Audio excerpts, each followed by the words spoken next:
नमस्कार सभी को भाई, कैसे हो आप सभी। उम्मीद करता हूँ बहुत अच्छे होंगे और आपकी तैयारी भी बहुत बढ़िया से चल रही होगी। मैं आपका अपना दोस्त अजय भार्गव आप सभी का स्वागत करता हूँ आपके अपने प्यारे से YouTube platform CT free education with Bhargav sir पर।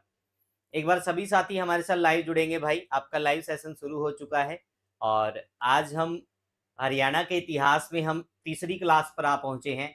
आज मैं आपको हरियाणा से जो अभिलेख प्राप्त हुए हैं उन सभी के विषय में बहुत विस्तार पूर्वक बताऊंगा। और इसके साथ साथ जो हरियाणा से विभिन्न पुस्तकें हैं, पुस्तकों में से हरियाणा के बारे में जो जानकारी मिलती है, जो बहुत सारे इतिहासकार हैं उनके द्वारा लिखी गई है, तो उनसे संबंधित भी फैक्ट आज मैं करवाने का प्रयत्न करूंगा। तो एक बार सभी साथी बताइएगा भाई, आवाज वगैरह सब ओके है? कमेंट में आप सभी के देख पा रहा हूं, एक बार कमेंट करके बता दो भाई। सभी साथी फटाफट से कमेंट करेंगे भाई। पूजा जी जय हिंद, गुरु जी जय Hind, Meenakshi good evening sir, good evening Pooja Jangra, good evening Aaru Rohila, राम राम। तो सभी साथी कमेंट करेंगे भाई। Navjot Singh good evening, kabaddi king good evening, सभी को गुड इवनिंग, सभी को राम राम भाई। फटाफट से सेशन को शेयर कर दो और लाइव जुड़ो भाई, ठीक है। सुमन पवार खाना खा लो सर। नहीं, खाना खाना होता तो फिर क्लास नहीं ले पाता, क्योंकि मैं क्लास के बाद खाना खाता हूँ, ठीक है। वो हो नहीं पाता, क्लास हमें तैयार भी करनी होती है।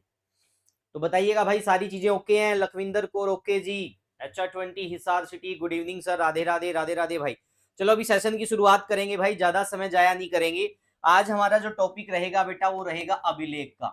कौन सा टॉपिक रहेगा हमारा? अभिलेख। अभिलेख का मतलब अगर हम इंग्लिश के हिसाब से देखें तो बेटा क्या होता है? इंस्क्रिप्शन। यानी कि किसी न किसी ऐसी धातु पर या फिर किसी ठोस वस्तु पर कोई चीज लिखी जाती है, कोई वस्तु लिखी जाती है, कोई पाठन सामग्री लिखी जाती है और वो किसी विशेष उद्देश्य से होती है। अगर हम इसकी परिभाषा के बारे में जानने का प्रयत्न करेंगे तो एक सिंपल ही लैंग्वेज बनेगी कि किसी विशेष उद्देश्य से किसी भी ठोस वस्तु या धातु के ऊपर उत्कीर्ण लेख या पाठन सामग्री ही क्या कहलाता है? अभिलेख कहलाता है। क्या कहलाता है बेटा? अभिलेख कहलाता है, इंस्क्रिप्शन कहलाता है। और इसकी जो स्टडी होती है वो क्या कहलाती है? वो एपिग्राफी कहलाती है। तो इस प्रकार की चीजें आपसे पूछी जा सकती हैं और जो चीजें संभव है। क्या हो रखा भाई? नेटवर्क में दिक्कत आएगी, फॉल्ट हो रहा है।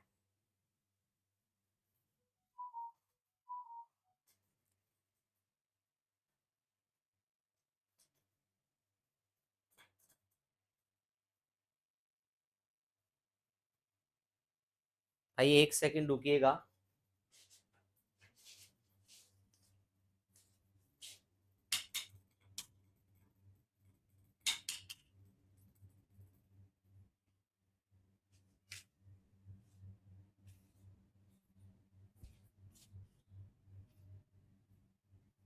चलो भाई, सेशन की शुरुआत दोबारा से करते हैं। एक बार थोड़ा जो हमारा लाइट वाला सिस्टम उसमें थोड़ी दिक्कत है, तो इस करके मैं उसको थोड़ा सुधार करके आया हूँ। अगर चीजें चलेंगी तो, बीच में दिक्कत हो गई तो कुछ कह नहीं सकते, ठीक है भाई। तो अभिलेख क्या होते हैं? अभिलेख एक विशेष उद्देश्य से किसी धातु या फिर किसी ठोस वस्तु के ऊपर उत्कीर्ण किए गए लेख या फिर पठन सामग्री, यही क्या कहलाते हैं? अभिलेख कहलाते हैं। और इसकी स्टडी क्या कहलाती है? एपिग्राफी कहलाती है। अगर हम अभिलेखों की बात करें तो आपको पता ही है, अगर भारत के इतिहास से संबंधित अगर देखा जाए कि जो अभिलेख भारत के इतिहास से संबंधित जानकारी देता है और प्राचीनतम है, तो बोगस कोई का अभिलेख माना जाता है, जो तुर्की में यानी हम कह सकते हैं मध्य एशिया से प्राप्त हुआ है, जिसमें ऋग्वेद से संबंधित जो देवताएं हैं भारत के, जिसमें इंद्र है, वरुण है, तो उनसे संबंधित जानकारी भी हमें देखने को मिलती है, ठीक है। तो ये सारे फैक्ट आपसे पूछे जा सकते हैं, लेकिन बात हो रही है हरियाणा में। तो अगर हम अभिलेख देखें तो ज्यादातर जो अभिलेख हमें देखने को मिलते हैं बेटा, वो अभिलेख किसके देखने को मिलते हैं? हमें अशोक के अभिलेख देखने को मिलते हैं। किसके अभिलेख देखने को मिलते हैं भाई? अशोक के अभिलेख देखने को मिलते हैं। तो आपको एक चीज तो ज्ञात ही है भाई, अभिलेख किसी की राजज्ञा भी हो सकते हैं, किसी के निर्देश भी हो सकते हैं, इतिहास का कोई स्वरूप भी हो सकता है। तो यहां तक हमें चीजें समझनी पड़ेगी। अगर बात आती कि जो अशोक के द्वारा लिखे गए अभिलेख हैं, ठीक है भाई, अगर ये पूछा जाए कि ये अभिलेख हैं, तो ये सामान्यतः हम इनको कितने प्रकार से विभाजित करेंगे? जब अशोक के अभिलेखों की बात आती है तो हम सामान्यतः इनको विभाजित करेंगे अभिलेख में, शिलालेख में और स्तंभ लेख में, ठीक है भाई। तो सामान्यतः अगर विभाजन की बात आएगी तो तो जो अभिलेख हम देखेंगे या तो अभिलेख या शिलालेख या फिर स्तंभ लेख भाई, ये चीजें हमें देखने को मिलेगी भाई। ठीक है, तो अभिलेख यानी किसी ठोस धातु वस्तु के ऊपर उत्कीर्ण किए गए या पठनीय सामग्री अभिलेख कहलाती है। और अगर हम शिलालेख की बात करें तो शिला यानी कि एक बहुत बड़े पत्थर के ऊपर, जो पहाड़ी के ऊपर लिखा गया। ठीक है भाई, और स्तंभ लेख यानी कि जो पहाड़ी का स्तंभ बनाकर उस पर लिखी गई चीजें। लेकिन जब बात आती है हरियाणा की, जब बात आती है बेटा हरियाणा की, तो हरियाणा में अगर हम देखें तो लगभग अब तक 37 अभिलेख हमें प्राप्त हुए हैं। कितने अभिलेख प्राप्त हुए हैं? लगभग 37 भाई। देखो ये आंकड़ा ऊपर नीचे हो सकता है, लेकिन एचएसएससी ने 37 माना भाई, तो इसलिए मैं इसको बता रहा हूं आपको।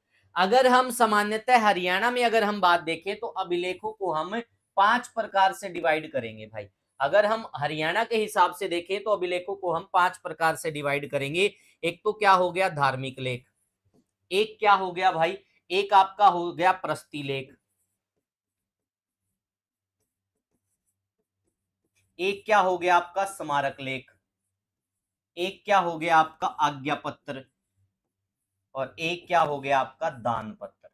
तो अगर हम हरियाणा में हम देखें तो कितने प्रकार के अभिलेख, यानी जो 37 अभिलेख प्राप्त हुए हैं, इनमें कितने प्रकार के सामान्यता अभिलेख प्राप्त हुए हैं? तो ये 5 प्रकार के अभिलेख आपको देखने को मिलेंगे। यहां तक चीजें क्लियर भाई? यहां से भी प्रश्न आया हुआ है, 37 वाला भी पूछा गया और सामान्यता वाला भी पूछा गया, दोनों प्रश्न पूछे जा चुके हैं भाई। तो ये चीजें आपके दिमाग में आनी चाहिए भाई। जब बात पर्टिकुलर अशोक के अभिलेख की हो तो हम क्या जिक्र करेंगे भाई? अशोक के अभिलेखों को सामान्यतः 3 प्रकार में विभाजित किया गया है इसको सुगम बनाने के लिए, अभिलेख, शिलालेख व स्तंभ लेख। लेकिन बात जब हरियाणा में अभिलेखों की हो तो लगभग 37 अभिलेख हरियाणा में प्राप्त हुए हैं। और इन अभिलेखों को कितने प्रकार से विभाजित किया गया? सामान्यतः 5 प्रकार से विभाजित किया गया है। तो चीजें क्लियर, अभिलेख का पता चल गया, इसकी स्टडी का पता चल गया, और इसको किस प्रकार से विभाजित करेंगे ये बातें हमारी क्लियर हो गई भाई। अब ध्यान से देखिएगा, एक एक बिंदु को समझने का प्रयास कीजिएगा भाई। अभिलेख किसी विशेष उद्देश्य से किसी ठोस वस्तु या धातु पर उत्कीर्ण लेख या पाठन सामग्री को अभिलेख कहा जाता है। अभिलेख आदेश भी हो सकते हैं, अभिलेख निर्देश भी हो सकते हैं, इतिहास का या किसी उल्लेख भी हो सकते हैं। अभिलेख मुख्यतः पत्थर, धातु, ईंट, मिट्टी की तख्ती, ताड़पत्र आदि पर उत्कीर्ण किए जाते हैं भाई। तो ये यानी किसी न किसी धातु के ऊपर उत्कीर्ण किए जाएंगे। उसके बाद अभिलेखों का जो अध्ययन है पुरालेख शास्त्र यानी कि एपिग्राफी कहलाता है। भारत के संदर्भ में सर्वाधिक सबसे प्राचीन जो अभिलेख है मध्य एशिया के बोगजकोई से प्राप्त हुए हैं। इस अभिलेख में इंद्र, वरुण, मित्र एवं नासत्य नामक वैदिक देवताओं के नाम देखने को मिलते हैं। उसके बाद लिपि, बोली जाने वाली हर ध्वनि को लिखने के लिए कुछ चिन्ह निश्चित किए गए हैं और इन्हीं चिन्हों के लिखने के तरीके को लिपि कहते हैं। अभिलेख एवं दूसरे पुराने दस्तावेजों जो दस्तावेज हैं कि प्राचीन तिथि के अध्ययन को पुरालिपि शास्त्र यानी कि पेलियोग्राफी कहा जाता है। तो बेटा ये क्या था? ये था एक छोटा सा डिस्क्रिप्शन, यानी जो मैं आप लोगों को अभिलेख के बारे में बता रहा था। समझ में आया भाई? अभिलेख, लिपि, एपिग्राफी, पेलियोग्राफी, ये सारी बातें आप जान गए हैं। यहां तक सारी चीजें क्लियर है भाई। बाकी आप पीडीएफ को पढ़ोगे तो वो और अच्छे से क्लियर हो जाएगा। चलो अब टू द पॉइंट क्वेश्चनों के ऊपर चलेंगे, जबरदस्त वाले फैक्ट रहेंगे भाई। यहां पर आ गया पहला क्वेश्चन, भारत का पहला राष्ट्रीय अभिलेखागार का गठन कब हुआ था? बहुत ही अच्छा प्रश्न है भाई, फटाफट से जवाब दीजिए। भारत का पहला राष्ट्रीय अभिलेखागार, इसका गठन कब हुआ था? अब देखो राष्ट्रीय अभिलेखागार होते क्या है, इनका काम क्या होता है? अभिलेखों का भंडारण करना, उनका संरक्षण करना। यानी जो अभिलेख होते हैं, जो अभिलेख आपको प्राप्त होते हैं, उनका संरक्षण करना एवं भंडारण करना, अभिलेखों का संरक्षण एवं भंडारण। ठीक है भाई, तो ये काम किसका होता भाई? ये काम होता है राष्ट्रीय अभिलेखागार का। तो अभी आपको ये बताना है कि जो भारत का राष्ट्रीय अभिलेखागार है इसका गठन कब हुआ था भाई। बहुत ही अच्छा प्रश्न है, फटाफट से जवाब दीजिए भाई।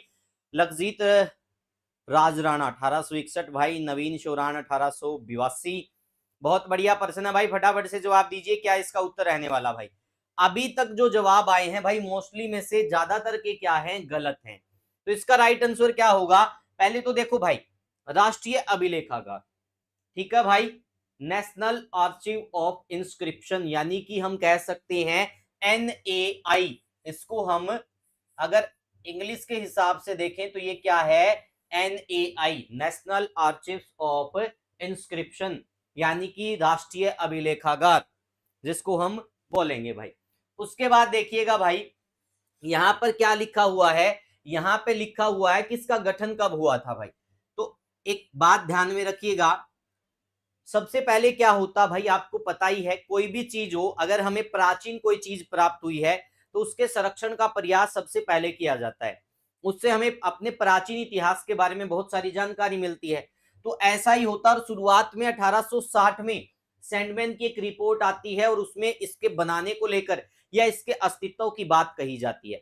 लेकिन ये बात सिरे चढ़ने में कितना समय लग जाता है, बहुत ज्यादा समय लग जाता है, और 11 मार्च 1891 में जाकर क्या बनता है भाई, पहली बार, ठीक है भाई, क्या बनता है, भारत का राष्ट्रीय अभिलेखागार, क्या बनता है, भारत का राष्ट्रीय अभिलेखागार बनता है। तो आपसे पूछा जा सकता है राष्ट्रीय अभिलेखागार का गठन कब हुआ, ठीक है भाई, तो राष्ट्रीय अभिलेखागार का गठन हुआ 11 मार्च 1891 में। तो ये बताओ भाई उस समय भारत के ऊपर किसका अधिकार था, अंग्रेज शासन करते थे, तो ऐसा तो नहीं हो सकता भाई कि भारतीय राष्ट्रीयगार इसका नाम हो, बिल्कुल भी नहीं, ऐसा बिल्कुल भी नहीं था। तब जो इसका नाम था वो था इंपीरियल इंपीरियल रिकॉर्ड्स डिपार्टमेंट, तब इसका नाम क्या था, इंपीरियल रिकॉर्ड्स डिपार्टमेंट, ठीक है। तो आपसे पूछा जा सकता है जब ये 1891 में ये पहली बार बना तब इसका नाम क्या था, तो बेटा तब इसका नाम था इंपीरियल रिकॉर्ड्स डिपार्टमेंट। और तब इसका मुख्यालय कहां था बेटा, तो तब इसका मुख्यालय था भाई कलकत्ता के अंदर, कहां था, कलकत्ता में, इसी नाम से एक बिल्डिंग थी, तो वहां पर क्या था, इसका मुख्यालय था भाई। लेकिन धीरे धीरे क्या होता भाई, इसमें भी आपको देखने को मिलेगा, जब इंपीरियल रिकॉर्ड्स ऑफ, ठीक है भाई, डिपार्टमेंट था, तो तब इसका जो निदेशक था वो पद क्या कहलाता था, कीपर ऑफ रिकॉर्ड्स कहलाता था। क्या कहलाता था बेटा, कीपर ऑफ रिकॉर्ड्स कहलाता था। और जी फॉरेस्ट क्या बने थे, पहले कीपर ऑफ रिकॉर्ड्स बने थे, यानी निदेशक बने थे।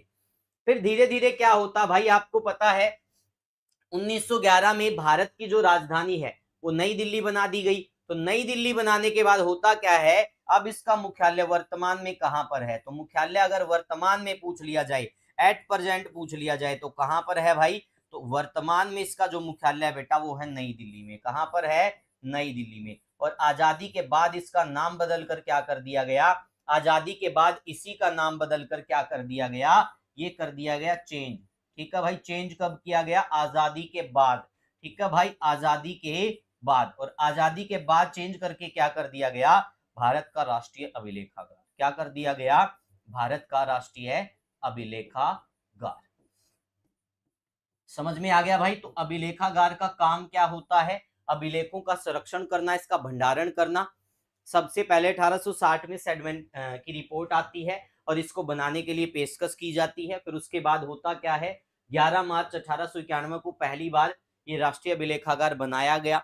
इस राष्ट्रीय अभिलेखागार को, इसका मुख्यालय कहाँ हुआ, फिर कलकत्ता में। तब इसका नाम क्या था, इंपीरियल रिकॉर्ड्स डिपार्टमेंट भाई। उसके बाद आपको क्या देखने को मिलेगा, इसका निदेशक क्या कहलाता था, कीपर ऑफ रिकॉर्ड्स कहलाता था। लेकिन बाद में इसका जो निदेशक है वो कीपर ऑफ रिकॉर्ड्स नाम बदलकर निदेशक कर दिया गया। तो ये सारी बातें आपसे पूछी जा सकती हैं भाई, ठीक है। हाँ मोहित रोहिला भाई 11-12 में, ठीक है, हो जाता कभी कभी, तो ये चीजें आप देख लेना भाई। अब ये पूछा जा सकता वर्तमान में मुख्यालय तो नई दिल्ली में, ये सारी चीजें आपसे पूछ सकते हैं। अब इसकी डिटेल आप ध्यान से देखिएगा। देखो, अभिलेखों के भंडारण, अध्ययन और संरक्षण करने वाली जगह अभिलेखागार कहलाती है, ये बात मैंने आपको बताई थी। उसके बाद राष्ट्रीय अभिलेखागार, नेशनल आर्चिव ऑफ इंडिया, भारतीय लेखागार, इसको राष्ट्रीय अभिलेखागार कहा गया। 1860 में सिविल ऑडिटर सैंडमैन ने क्या किया, अपनी रिपोर्ट प्रस्तुत की। और तो उसी समय ऐसा माना जाता है कि राष्ट्रीय अभिलेखागार की नींव डल चुकी थी, परंतु राष्ट्रीय अभिलेखागार की आधिकारिक तौर पर शुरुआत 11 मार्च 1891 को हुई। देखो भाई ये चीजें हो गई यहाँ पर स्पष्ट भाई। उसके बाद आपसे पूछा जा सकता तब इसका नाम क्या था, इंपीरियल रिकॉर्ड्स डिपार्टमेंट के नाम से जाना जाता था। कलकत्ता की इंपीरियल सेक्रेटरीट बिल्डिंग में स्थित था। इंपीरियल रिकॉर्ड्स डिपार्टमेंट के निदेशक या प्रभारी को कीपर ऑफ रिकॉर्ड्स बोला जाता था।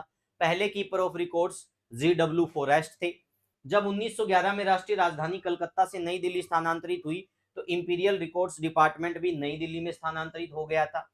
भारत की आजादी के बाद इस डिपार्टमेंट का नाम बदलकर राष्ट्रीय अभिलेखागार तथा कीपर ऑफ रिकॉर्ड्स को अभिलेखागार निदेशक कहा जाने लगा। वर्तमान में राष्ट्रीय अभिलेखागार प्रथमोक्त नाम से नई दिल्ली के जनपथ और राजपथ चौक के पास लाल और सफेद पत्थरों के एक भव्य भवन में स्थित है। यह संस्कृति एवं पर्यटन मंत्रालय के अधीन है। राष्ट्रीय अभिलेखागार का मुख्यालय नई दिल्ली में है। तो ये सारी बातें आपसे पूछी जा सकती है बेटा, तो सारी चीजें मैंने आपको बता दी भाई। ठीक है, मोहित रोहिला 1912 कह रहा भाई, इसकी मान लो। ठीक है, कोई दिक्कत नहीं। बहुत सारे टीचर 11 में बताते, बहुत सारे 12 में बताते हैं भाई। अब जिसने 11 पढ़ लिया 11 कर लो, 12 पढ़ लिया 12 कर लो भाई। ठीक है, एग्जामिनर जिसको राइट मानेगा मान लेगा भाई। हो गया यहां तक सभी का भाई, चीजें क्लियर। चलो भाई अगला प्रश्न देखते हैं भाई। हरियाणा राज्य अभिलेखागार का गठन कब हुआ? बेटा आपको पता है जब राष्ट्रीय स्तर पर कोई चीजें लागू हो गई तो राज्य स्तर पर भी तो होंगी वो चीजें। तो बताइएगा इसका राइट आंसर क्या रहेगा भाई। हरियाणा राज्य अभिलेखागार का गठन कब हुआ? अब ये तो आपको पता है अभिलेखागार का काम क्या होता है, अभिलेखों का भंडारण करना, उसका संरक्षण करना। तो फटाफट से बताइए भाई, यहां पर मैंने पूछा कि हरियाणा राज्य अभिलेखागार का गठन कब हुआ था। सभी साथी कमेंट करके बताएंगे भाई कौन सा सही है इसमें से, ए सही है, बी सही है या सी सही है। Which one is the correct answer? देखते हैं कितने साथी जवाब दे पाएंगे भाई। बहुत ही अच्छा प्रश्न है। मीनाक्षी ने जवाब दिया 1969, बहुत बढ़िया। नवीन चौरान ने 1976 दिया है भाई। बाकी साथी भी जवाब दें और सेशन को शेयर करें भाई फटाफट से। तो राइट आंसर बताइएगा, इसका राइट आंसर क्या रहेगा। देखो हरियाणा राज्य अभिलेखागार का गठन, तो बेटा हरियाणा राज्य अभिलेखागार का जो गठन हुआ, पहले तो देखो कब हुआ भाई, 1969 में इसका गठन हुआ। ठीक है भाई, लेकिन बाद में अगर हम देखें कि ये अपना एक अलग स्वतंत्र विभाग के रूप में इसने कार्य करना कब शुरू किया, 7 पदों के साथ, 7 पदों के साथ 1973 में, 7 पदों के साथ 1973 में। लेकिन बात आती कि विधिवत रूप से इसने अपना काम कब शुरू किया, विधिवत। ध्यान से देखिएगा भाई, विधिवत। तो जब विधिवत रूप से पूछ लिया जाए तो विधिवत रूप से इसने अपना काम करना शुरू किया था 1976। यहां तक चीजें क्लियर, समझ में आ गया भाई। तो बात यहां पर सीधे गठन की पूछी गई है, तो बेटा गठन कब हुआ, तो गठन हुआ 1969 में। गठन कब हुआ, 1969 में। अगर विधिवत रूप से पूछा जाता तो क्या बताते बेटा, 1976 बताते। तो यहां पर सिंपल आप प्रश्न पूछा गया है गठन कब हुआ, इसलिए 1969 क्या हो जाएगा, राइट आंसर हो जाएगा। 1969 क्या हो जाएगा, इसका राइट आंसर हो जाएगा। यहां तक चीजें समझ में आ गई भाई। आगे देखिएगा, चीजें क्लियर, किसी को कोई दिक्कत यहां तक? ठीक है, मोहित रोहिला भाई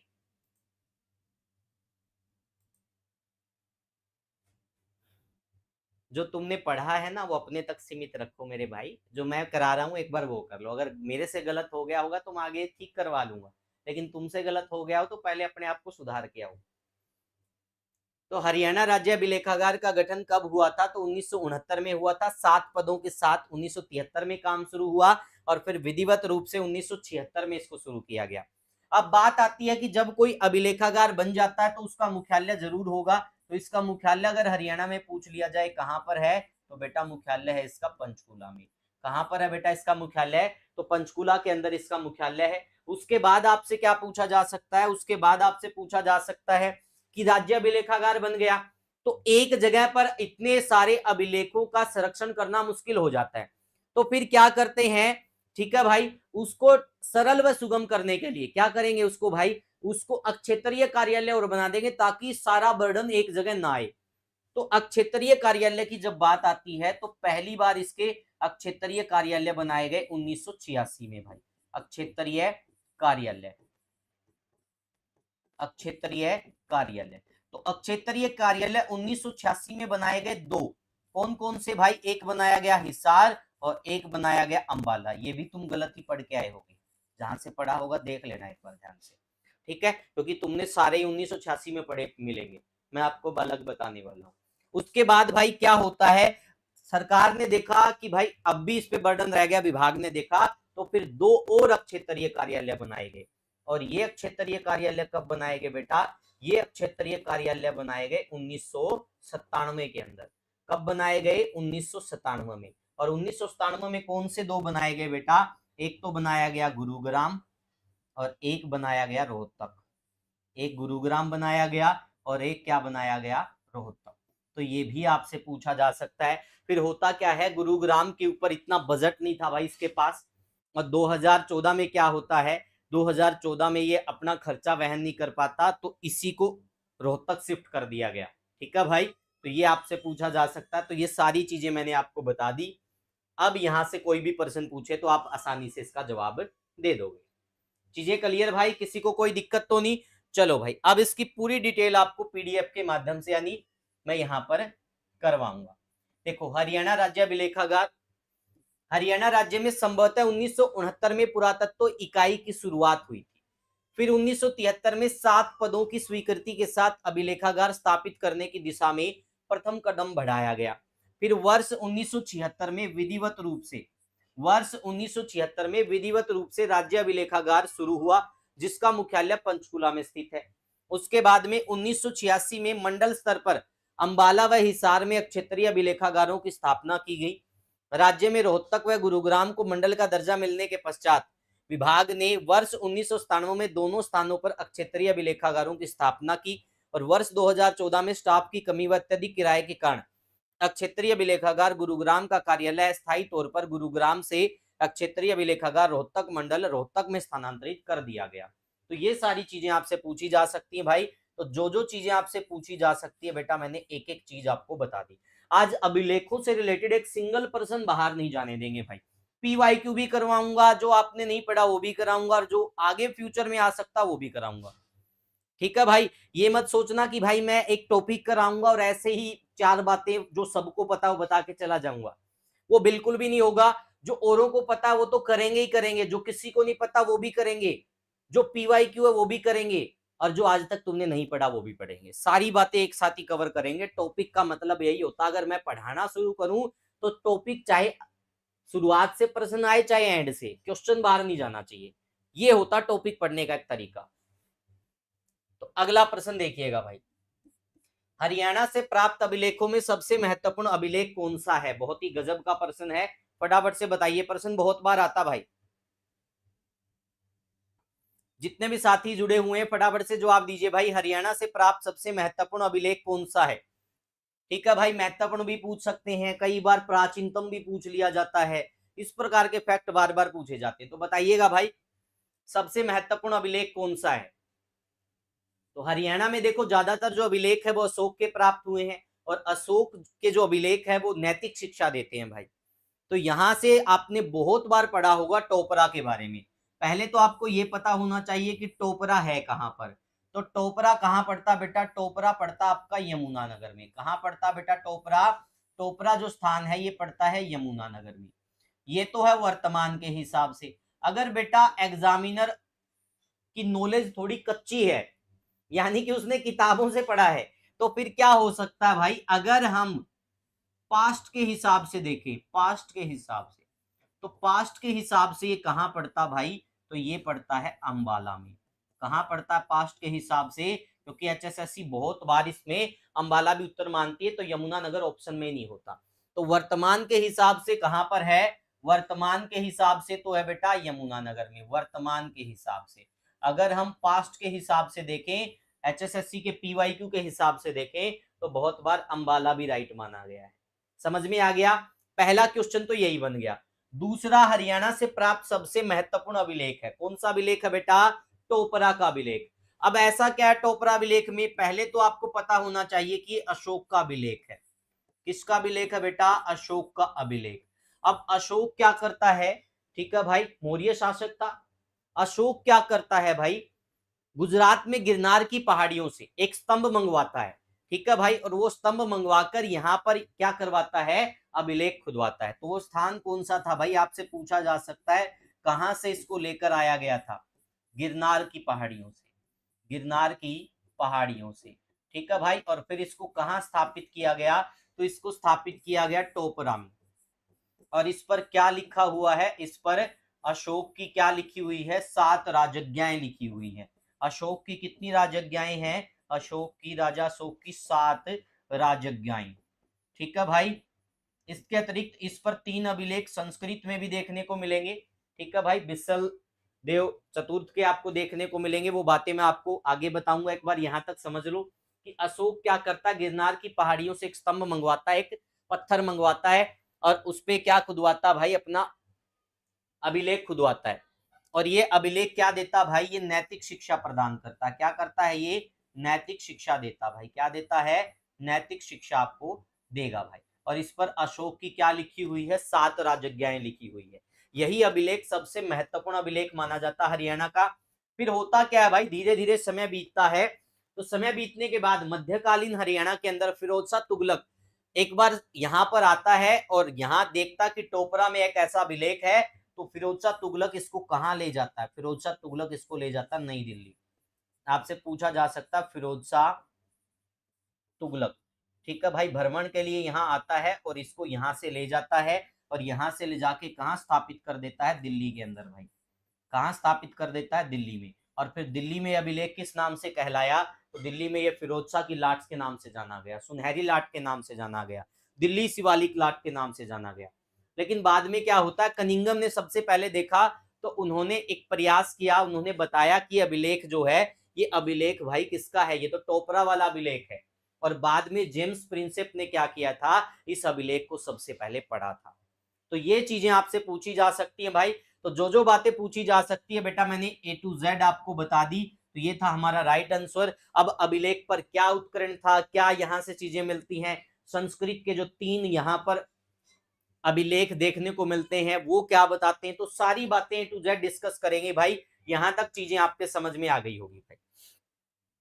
ये देखो, हरियाणा से प्राप्त अभिलेखों में सबसे महत्वपूर्ण और सबसे पुराना अभिलेख टोपरा अभिलेख को माना जाता है।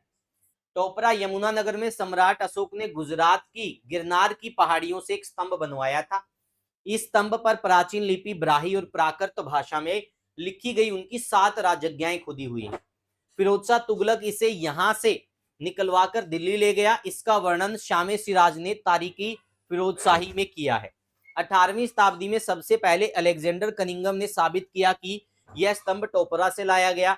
जेम्स प्रिंसेप ने इस अभिलेख को पढ़ा था 1837 में। उसके बाद में स्तंभ को दिल्ली टोपरा स्तंभ भी कहा जाता है। इसे फिरोज शाह की लाट भी कहते, भीमसेन की लाट, दिल्ली शिवालिक लाट, सुनहरी लाट आदि नामों से जाना जाता है। तो ये किसके बारे में है बेटा, ये है टोपरा अभिलेख के बारे में। ठीक है भाई, समझ में आया, एक एक बिंदु मैंने यहाँ पर आपको बताया।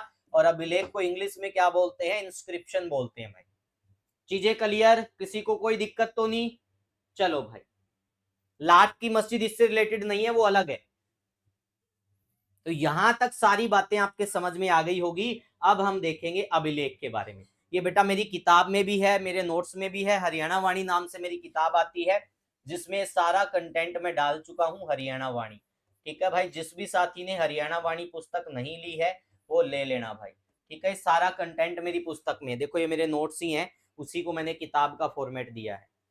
तो यहाँ पर आप देखोगे, आपको दिखाई दे रहा होगा बेटा, क्या दिखाई दे रहा होगा, यहाँ पर प्राचीन कालीन अभिलेख है और यहाँ पर लिखा गया है दिल्ली टोपरा स्तंभ अभिलेख। ठीक है भाई, जिसके बारे में अब हम पढ़ रहे थे। तो इसमें क्या क्या चीजें हैं बेटा, ध्यान से देखिएगा। लिपि कौन सी है, ब्राही। भाषा कैसी है, प्राकृत। कुल संख्या कितनी है, 7। तो ये अशोक के बारे में हो रहा भाई ये जिक्र। ठीक है भाई, अशोक के अभिलेखों का जिक्र हो रहा है कि इस पर कितनी राजज्ञाएं हैं, 7 राजज्ञाएं हैं। ठीक है भाई, क्लियर हो गया, कितनी राजज्ञाएं हैं, 7 राजज्ञाएं। ठीक है भाई, चलो उसके बाद में हम देखेंगे लक्ष्य क्या है इसका, नैतिक शिक्षा प्रदान करना। मूल स्थान क्या है, टोपरा गांव यमुनानगर। वर्तमान में कहां पर है, फिरोज शाह कोटला दिल्ली में। फिरोज शाह तुगलक ने इस स्तंभ को दिल्ली स्थानांतरित करवाया था। इसमें सम्राट अशोक की 7 परमाणु के अतिरिक्त 3 अभिलेख बिसलदेव विग्रहराज चतुर्थ चौहान के हैं, तथा कुछ छोटे मोटे रिकॉर्ड यात्रियों के भी है। विग्रहराज चतुर्थ के लेखों से पता चलता है कि विग्रहराज चतुर्थ ने मल्लेच्छों को पराजित किया था और इसके अभिलेख संस्कृत भाषा में है। तो बेटा ये गजब का पर्सन यहाँ पर क्या है, ठीक है भाई, गजब का पर्सन क्या है यहाँ पर, सबसे गजब का पर्सन ये है कि यहाँ पर 3 अभिलेख आपको संस्कृत भाषा में भी देखने को मिलेंगे, और वो किसके हैं, विग्रहराज चतुर्थ के हैं भाई। किसके हैं, विग्रहराज चतुर्थ के हैं। जिसमें इसमें बताया गया कि इन्होंने क्या किया था, इन्होंने मल्लेच्छों को पराजित किया था। ठीक है भाई, समझ में आया? ये वाला प्रश्न परीक्षा में पूछा गया है भाई। कोई भी साथी हो, इस प्रश्न को इग्नोर मत करना बेटा। जो जो चीजें बताई जा रही हैं टू द पॉइंट, बेस्ट से बेस्ट कंटेंट दिया जा रहा है। फ्री का मटेरियल समझ के मत पढ़ना भाई, मार खा जाओगे, क्योंकि पेड़ में इसके आसपास भी नहीं मिलना। ठीक है भाई, तो ये चीजें समझ में आ गई। किसी को कोई दिक्कत? ये थी दिल्ली टोपरा स्तंभ अभिलेख के बारे में। एक अभिलेख देखो यहाँ पर करनाल प्रस्तर अभिलेख लिखा हुआ है, ये शक-कुषाण काल का है, खरोष्टी लिपि में है। तो ये भी आपसे पूछा जा सकता है, ऐसा कौन सा अभिलेख है जिसमें किसी तालाब निर्माण के बारे में बताया गया है? तो तालाब निर्माण के बारे में करनाल प्रस्तर अभिलेख में बताया गया है, ये शक-कुषाण समय का है। एक तो साम शिलालेख है भाई, लिपि बराही है, भाषा संस्कृत है, भगवान के पांव से संबंधित अक्षेत्र में भगवान ने ही विजय प्राप्त की थी। तो तोसाम शिलालेख, ठीक है भाई, बहुत सारे विद्वान मानते हैं तीसरी चौथी शताब्दी का है, बहुत सारे अगर हम गजेटियर के हिसाब से देखें तो इसको 5वीं शताब्दी का बताया गया है। और यहाँ पर एक प्रकार से सोमत्राता ने क्या किया था, 2 जलाशयों का निर्माण करवाया था और विष्णु मंदिर के निर्माण की बात कही गई है। ये चीजें मैं आपको आगे भी बताऊंगा, तो यहाँ तक आप समझ गए होंगे भाई। किसी को कोई दिक्कत? यहाँ तक सारी चीजें क्लियर? अगले प्रश्न की तरफ बढ़ा जाए भाई। चलो भाई, माइक को बटन पर लगाऊं? ले भाई, माइक ना बटन पर लगा लूंगा। अब यह चढ़ चढ़ की आवाज आओगी, इसने कौन रोकेगा? हो गया भाई यहां तक? किसी को कोई दिक्कत? चीजें क्लियर? आगे बढ़े। चलो नेक्स्ट क्वेश्चन की तरफ देखते हैं।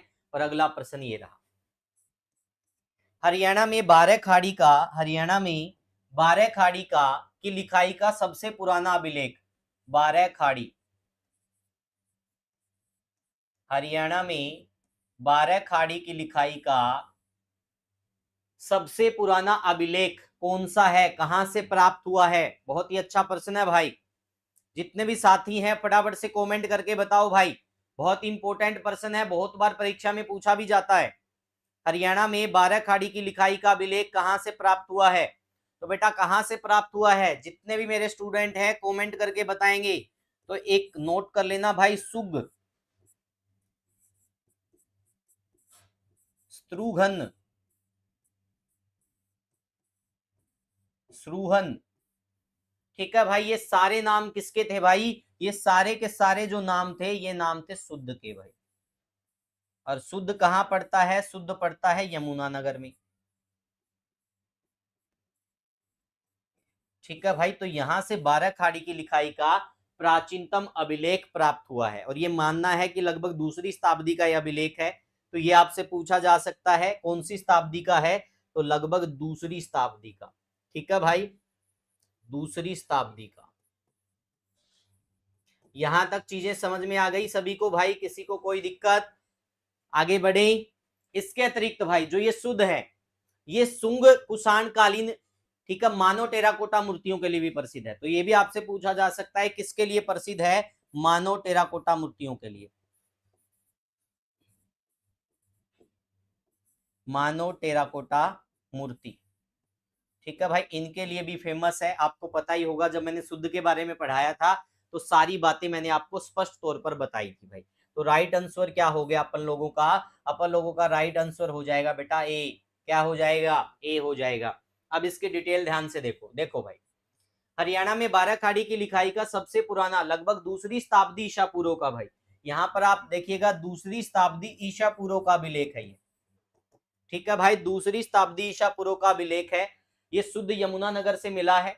यह अभिलेख भारतीय राष्ट्रीय संग्रहालय में रखा गया है। इस अभिलेख में तत्कालीन लिपि पर प्रकाश डाला गया है। एक बालक के माध्यम से दर्शाया गया है कि वह तख्ती पर अनुसर्ग व विसर्ग अक्षरों का लेखन कर रहा है। तो ये इसमें देखने को मिलेगा। और ये मानव टेराकोटा मूर्तियों के लिए क्या है भाई? प्रसिद्ध होता है। ठीक है भाई, नवीन सुरान टेराकोटा एक प्रकार से हम कह सकते हैं भाई मूर्ति, मिट्टी वाली चीजें। ठीक है भाई, टेराकोटा एक प्रकार से उन्हीं के लिए प्रयोग होता है। तो सारी चीजें समझ में आ गई भाई, किसी को कोई दिक्कत तो नहीं? चलो नेक्स्ट क्वेश्चन, लाडनू अभिलेख राजस्थान से जो प्राप्त हुआ, इसमें हरियाणा की राजधानी किसको बताया गया है? बहुत ही बढ़िया प्रश्न है भाई, फटाफट से कमेंट करके बताइए। लाडनू अभिलेख जो कहां से प्राप्त हुआ है, जो दिल्ली से सॉरी हरियाणा की राजधानी राजस्थान से प्राप्त हुआ है, तो किसको बताया गया है? फटाफट से कमेंट करके बताओ भाई, जितने भी साथी जुड़े हुए हैं। बहुत ही अच्छा प्रश्न है। तो देखो, लाडनू अभिलेख प्राप्त हुआ है राजस्थान से, और इसमें हरियाणा की राजधानी किसको बताया गया बेटा? दिल्ली को बताया गया भाई। ठीक है भाई, हांसी से किसका अभिलेख प्राप्त हुआ है? पृथ्वीराज चौहान द्वितीय का अभिलेख प्राप्त हुआ है। हांसी से किसका अभिलेख प्राप्त हुआ है? पृथ्वीराज चौहान द्वितीय का अभिलेख। तो आपसे पूछा जा सकता है हांसी से किसका अभिलेख प्राप्त हुआ है? तो हांसी से किसका अभिलेख प्राप्त हुआ है भाई? पृथ्वीराज चौहान द्वितीय का। पृथ्वीराज चौहान द्वितीय। ठीक है भाई, तो हांसी से इसके अभिलेख प्राप्त हुए हैं। ये भी बहुत बार परीक्षा में पूछा जाता है। और लाडनू अभिलेख में, ठीक है, दिल्ली को हरियाणा की राजधानी बताया गया है। कहां से प्राप्त हुआ? ये राजस्थान से प्राप्त हुआ। ये देखो, लाडनू अभिलेख राजस्थान में हरियाणा यानी कि हरिताणक कहा गया हरियाणा को, की राजधानी दिल्ली को बताया गया है। ठीक है भाई, उसके बाद देखेंगे हांसी से पृथ्वीराज द्वितीय के अभिलेख प्राप्त हुए हैं। इसमें वर्णन मिलता है कि पृथ्वीराज द्वितीय ने पिंजौर के राजा को हराया था। पृथ्वीराज द्वितीय ने किसके राजा को हराया था? पिंजौर के राजा को हराया था। समझ में आ गया भाई? ढिल्लिक नगरी को बताया गया लाडनू अभिलेख में हरियाणा की राजधानी। ढिल्लिक का मतलब दिल्ली। हांसी से पृथ्वीराज द्वितीय के अभिलेख, और पृथ्वीराज द्वितीय ने क्या किया था? पिंजौर के राजा को हराया था इस अभिलेख के अनुसार। नेक्स्ट प्रश्न है, 9वीं सदी के पेहवा से प्राप्त भोजदेव के अनुसार पेहवा किसके व्यापार के लिए प्रसिद्ध था? बहुत ही अच्छा प्रश्न है भाई। फटाफट से साथी जवाब देंगे। क्या इसका राइट आंसर रहने वाला भाई? जो पेहवा है, ठीक है भाई, अभिलेखों की बात चल रही है। भोजदेव का एक अभिलेख प्राप्त हुआ है 9वीं शताब्दी का, तो उसमें बताया गया कि जो पेहवा है किसके व्यापार के लिए प्रसिद्ध था। मैंने तो यहां तक भी बता दिया भाई, जो मंदिरों को पैसा, मंदिरों से जो दान आता, व्यापार से जो कर लिया जाता था, वो कर का पैसा मंदिरों में दान के लिए दिया जाता है। ठीक है भाई, यहाँ पर किसने कौन से मंदिर बनवाए, सारी बातें बता चुका हूं मैं प्रैक्टिस क्लासेस में भाई। तो बताइए भाई, 9वीं शताब्दी से पेहवा से प्राप्त भोजदेव के अनुसार पेहवा किसके व्यापार के लिए प्रसिद्ध था? तो बेटा घोड़ों के व्यापार के लिए प्रसिद्ध था। पेहवा से आपको पता है गुर्जर प्रतिहार कालीन अभिलेख प्राप्त हुए हैं, ये आपसे पूछा जा सकता है। पेहवा से क्या प्राप्त हुए हैं? गुर्जर प्रतिहार कालीन अभिलेख।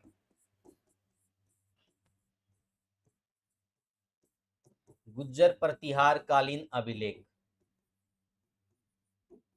ठीक है भाई, ये प्राप्त हुए हैं पेहवा से। तो ये आपसे पूछा जा सकता है। इसमें भोजदेव के अभिलेख से ये जानकारी मिलती है कि जो पेहवा है घोड़ों के व्यापार के लिए पूरे उत्तर भारत में प्रसिद्ध था, और जो इस व्यापार से जो कर प्राप्त होता था उसको मंदिरों में दान दिया जाता था, ताकि मंदिरों को बनाया जा सके और वो पैसा प्रयोग हो सके। तो ये सारी चीजें आपसे पूछी जा सकती है। और इसी पेहवा के अंदर मैंने आपको बताया था, गोगा व उसके सौतेले भाइयों ने 3 विष्णु मंदिरों का निर्माण करवाया था। वो चीजें मैं आपको स्पष्ट तौर पर बता चुका हूँ सारी बातें भाई।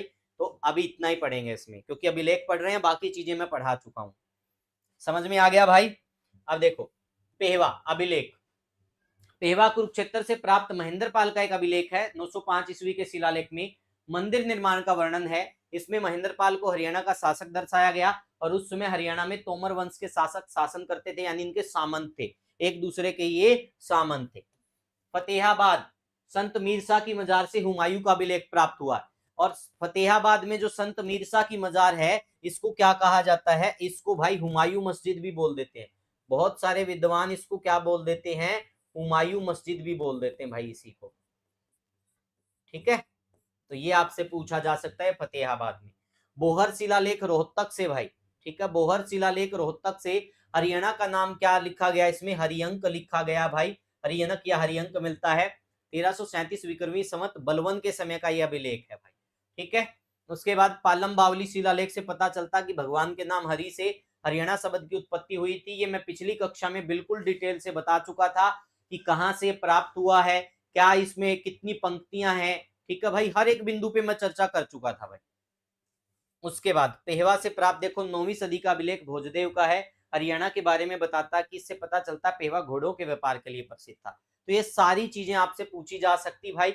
बोहर शिलालेख का भी पहले जिक्र हो चुका था, पालम बावली का भी, क्योंकि जब मैंने हरियाणा का नामकरण करवाया तो ये सारी बातें आपको A to Z कवर करवा दी थी। यहां तक सारी चीजें क्लियर? चलो भाई, अब मेरे को बताओ इसका उत्तर क्या आएगा। देखो कितने आसान है प्रश्न बेटा। अगर आप नीट करके पढ़ोगे ना, नीट करके हरियाणवी में मतलब है अगर शिद्दत से पढ़ोगे तो कोई ऐसी ताकत नहीं दुनिया की जो आपको सफल होने से रोक दे। समस्या यही है कि व्यक्ति सफल होने के लिए नहीं पढ़ता। सफल होने के लिए, अगर सफलता आपको अर्जित ही करनी, सफल होने के लिए पढ़ना है और उसके लिए मेहनत करोगे तो कामयाबी ज्यादा दूर नहीं है, मिल जाएगी। लेकिन सच्चाई ये, हम सफल होने के लिए पढ़ ही नहीं रहे। कोई दिखावे के लिए पढ़ रहा है, कोई अपनी गलतियां छिपाने के लिए पढ़ रहा है। कामयाबी के लिए पढ़ने का मतलब है इस प्रकार का जुनून होना कि खाना भूल सकते हैं लेकिन पढ़ना नहीं भूलेंगे, नहाना भूल सकते हैं लेकिन पढ़ना नहीं भूलेंगे, कहीं बाहर जाना भूल सकते हैं लेकिन पढ़ना नहीं भूलेंगे। तो वो होता है जुनून, उसको कहते हैं कामयाबी के लिए पढ़ना। तो बताइए, फतेहाबाद में संत मीरसा की मजार से किसका अभिलेख प्राप्त हुआ है? तो हुमायूं का अभिलेख प्राप्त हुआ है। और इसी को क्या कह दिया जाता है? इसी को हुमायूं मस्जिद भी बोलते हैं। बहुत सारे क्या बोलते हैं इसको? हुमायूं मस्जिद भी बोलते हैं। इस प्रश्न को दो प्रकार से पूछा जाता है। एक तो ये पूछा जाता है भाई, इसको पूछने का तरीका है हुमायूं मस्जिद कहां पर है? फतेहाबाद में। दूसरा इसको पूछा जाता भाई, ठीक है, दूसरा इसको पूछा जाता है कि जो फतेहाबाद में किस, ठीक है भाई, किस संत की मजार से या इसके प्रांगण से हुमायूं का अभिलेख प्राप्त हुआ है? तो संत मीरसा की मजार से। ये इस प्रकार से भी पूछा जाता है, फतेहाबाद में किस संत की मजार से या प्रांगण से हुमायूं का अभिलेख प्राप्त हुआ है? संत मीरसा। अपोजिट करके भी पूछ सकते हैं। समझ में आ गया ना? अगला प्रश्न, बोहर अभिलेख जो रोहतक से प्राप्त हुआ है, बलवन के समय का है, हरियाणा में वर्णन मिलता है। तो हरियाणा को क्या कहा गया? इसमें हरिअंक कहा गया है। या तो हरियनक मिलेगा या हरिअंक मिलेगा। कई जगह हरिअंका भी मिल जाता है, कई जगह हरियनक भी मिल जाता है। तो इस प्रकार के आपको नाम देखने को मिलेंगे भाई, ठीक है। नेक्स्ट प्रश्न भाई, किस अभिलेख से पता चलता है कि भगवान के नाम हरि से हरियाणा शब्द की उत्पत्ति हुई थी? इसमें पूरी डिटेल बता चुका हूं भाई मैं, ये कहां से, ठीक है भाई, ये दिल्ली में भाई पालम गांव से प्राप्त हुआ है, कुएं के अंदर से। और इस पर 31 पंक्तियां अंकित है भाई, और उसी में कहा गया है कि भगवान के नाम हरि से ही हरियाणा शब्द की उत्पत्ति हुई है। तो ये कौन सा है? पालम बावली अभिलेख भाई। पालम गांव से प्राप्त हुआ है, कुएं के अंदर से, पालम बावली अभिलेख भाई। समझ में आया? ये चीजें मैं बिल्कुल क्लियर करवा चुका हूं पिछली कक्षाओं में भी, ठीक है भाई। चलो नेक्स्ट क्वेश्चन भाई, प्राण विहार अभिलेख कहां से मिला है जिसमें वर्णन मिलता है कि हरियाणा के लोग यहाँ पलायन करके आए थे? बहुत ही गजब का प्रश्न है भाई, फटाफट से कमेंट करके बताइए भाई, प्राण विहार अभिलेख कहां से मिला है जिसमें यह पता चलता कि हरियाणा के लोग यहाँ पलायन करके आए थे?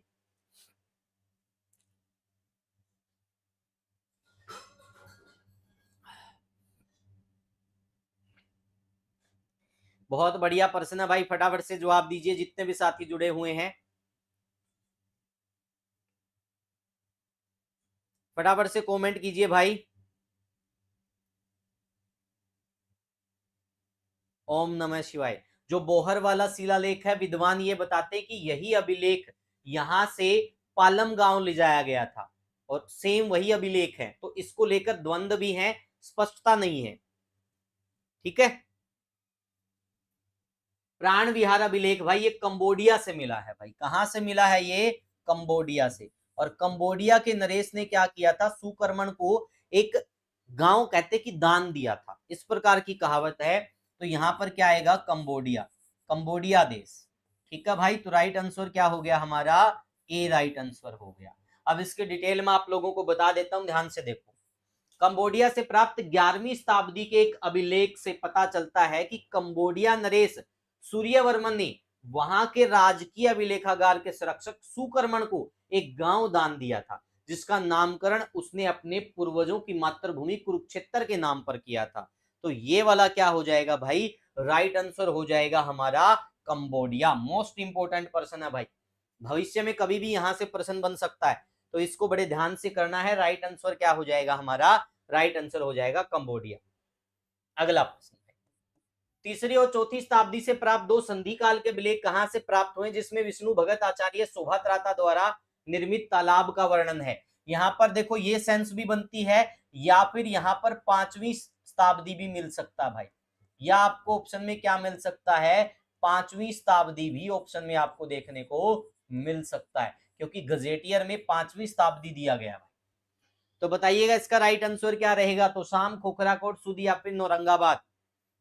जितने भी साथी जुड़े हुए हैं आज भाई, हम अभिलेख का एक सिंगल पर्सन नहीं छोड़ेंगे बेटा, ए टू जेड कोई भी क्वेश्चन उठा के देख लेना भाई, आप मॉक टेस्ट लगा लेना, पीवाईक्यू लगा लेना, गलत नहीं करोगे अभिलेख का पर्सन भाई।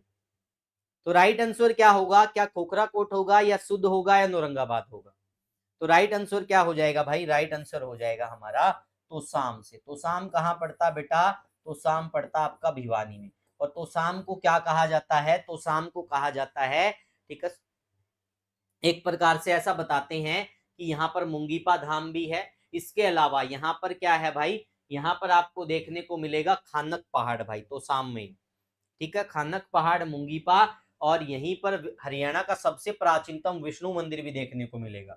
यहीं पर क्या है, हरियाणा का सबसे प्राचीन मंदिर, हरियाणा का सबसे प्राचीन मंदिर भाई, तो ये यहीं पर है, ठीक है, और विष्णु मंदिर है, ये नोट कर लेना कौन सा मंदिर है, विष्णु मंदिर भाई, कहां पर है, तोशाम में है।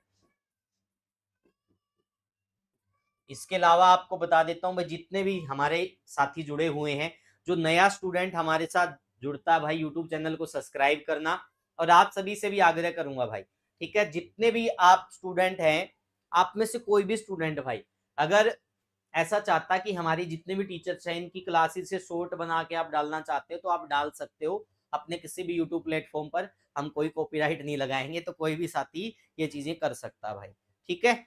नवीन शोरान भाई, वो चीजें जब टावर हरियाणा पुलिस के बारे में बताऊंगा तो ऑलरेडी बता भी चुका हूं, तब डिस्कस करेंगे। अभी अभिलेख के बारे में पढ़ रहे हैं तो यही चीजें बस देखेंगे भाई। देखो, तो शाम शिलालेख स्पष्ट रूप से दर्शाता है कि गुप्त काल के दौरान, यानी कि अभिलेख गुप्त काल का अभिलेख है, ये भी पूछा जा सकता है, तो शाम से किस काल का अभिलेख मिला है, गुप्त कालीन।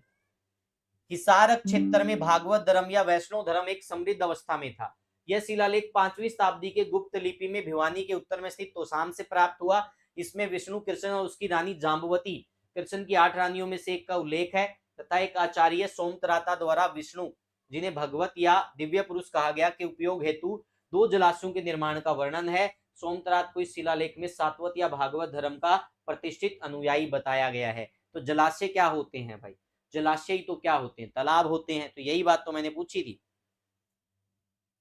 और मोहनबाड़ी, जज्जर और गुरावड़ा रेवाड़ी से भी 10वीं शताब्दी के कुछ अभिलेख मिले हैं जो वैष्णव मंदिरों के निर्माण से संबंधित है, तो ये भी आपसे पूछा जाएगा भाई, ठीक है। मोहनबाड़ी, जज्जर और गुरावड़ा रेवाड़ी से 10वीं शताब्दी के कुछ अभिलेख मिले हैं जो वैष्णव मंदिरों के निर्माण से संबंधित है। चीजें क्लियर भाई, किसी को कोई दिक्कत यहां तक समझ में आ गया भाई, स्पष्ट है। चलो भाई आगे बढ़ते हैं। हरियाणा में कहां से एक अधूरा अभिलेख प्राप्त हुआ है, यानी कि कंप्लीट नहीं है, इनकम्प्लीट अभिलेख प्राप्त हुआ है, ठीक है। मनीषा शर्मा घिराए, देखो मैंने स्पेशल क्लास ले रखी है भाई, जिसमें मैंने आपको ये बता रखा है कि पेपर कैसे अटेम्प्ट करना है, पेपर से पहले कैसे तैयारी करनी, हर एक चीज की वीडियो बना रखी है। बात यह है कि खोजी बनना पड़ेगा, खोजी बनने का मतलब है कि ढूंढने वाला बनना पड़ेगा। इसी यूट्यूब चैनल के ऊपर आपको वीडियोज में मिल जाएगी, लाइव में भी मिलेगी और वीडियो सेक्शन में भी मिल जाएगी। मैंने सारी चीजें मतलब क्लास ले रखी है आपकी। पेपर कैसे अटेम्प्ट करें वो बता रखा है, पेपर से पहले क्या कैसे तैयारी करें वो बता रखा है, कौन सी पुस्तकें पढ़ें वो बता रखा, सब कुछ बता रखा भाई। अब बार बार देखो, चलती क्लास में ये चीजें नहीं बताई जाएंगी, ये आप भी समझदार हो भाई, ऐसा पॉसिबल नहीं है चलती क्लास में मैं आपको ये चीजें बता पाऊं। तो राइट आंसर क्या हो जाएगा, कपाल मोचन। कपाल मोचन कहां पड़ता है, इसी को गोपाल मोचन भी बोलते हैं। बताओ कपाल मोचन कहां पड़ता भाई, कपाल मोचन कहां पड़ता है, इसको गोपाल मोचन भी बोलते हैं। सरिता सांगवान ए, अरे मेरे को ये बताओ कहां पड़ता है ये कपाल मोचन,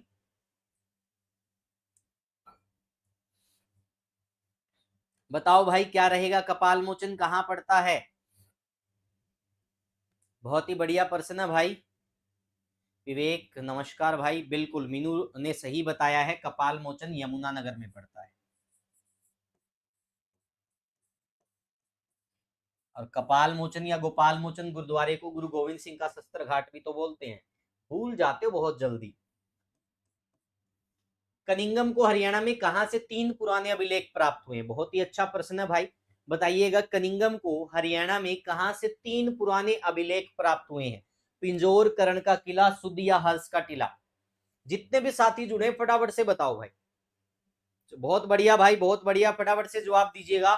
चलो भाई, एक चीज तो तुमने देखी होगी भाई, अभिलेखों को जब हम पढ़ते हैं ना तो अभिलेख ऐसे लगते हैं जैसे कि आप आपने जैसे पुराने जो बूढ़े बड़े थे ना, वो बही खाता कुछ ऐसा लिख के जाते थे भाई। वो बहुत पुराने पुराने होते हैं, उसमें चुल्ला नोंद लिखी होती है, नूंदारी लिखे होते हैं। तो हम देखते हैं कि भाई इनकी जरूरत क्यों पड़ी, तो इनकी जरूरत इसलिए पड़ी कि हमें पीछे की बातों का पता चले, इन्हीं इसीलिए इनका संरक्षण किया जाता है। तो कहां से प्राप्त हुए भाई कनिंगम को? पिंजौर से प्राप्त हुए हैं। पिंजौर कहां पड़ता है? पिंजौर पड़ता है आपका पंचकुला में। कहां पड़ता है? पंचकुला में। और पिंजौर को क्या कहा गया भाई? पिंजौर का प्राचीन नाम अगर आपसे पूछ लिया जाए तो पिंजौर को विराट नगर भी कहा गया है, पंचमपुरम भी कहा गया है। ठीक है, पिंजौर को विराट नगर भी बोला गया है और पंचमपुरम भी बोला गया है। क्या बोला गया है? पंचमपुरम एवं विराट नगर।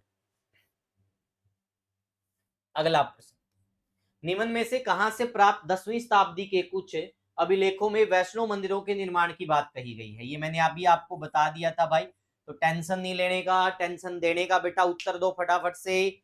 बहुत ही बढ़िया प्रश्न है भाई, जितने भी साथी हैं।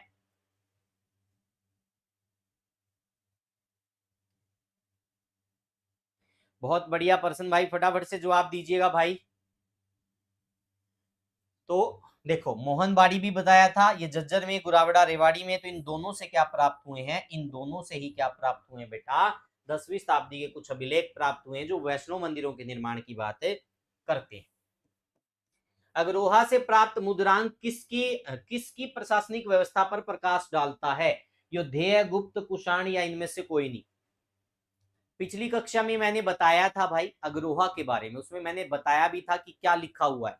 महाक्षत्रप जो वर्ड लिखे हुए थे वो सारी बातें बताई थी ना पिछली बार मैंने भाई। ठीक है,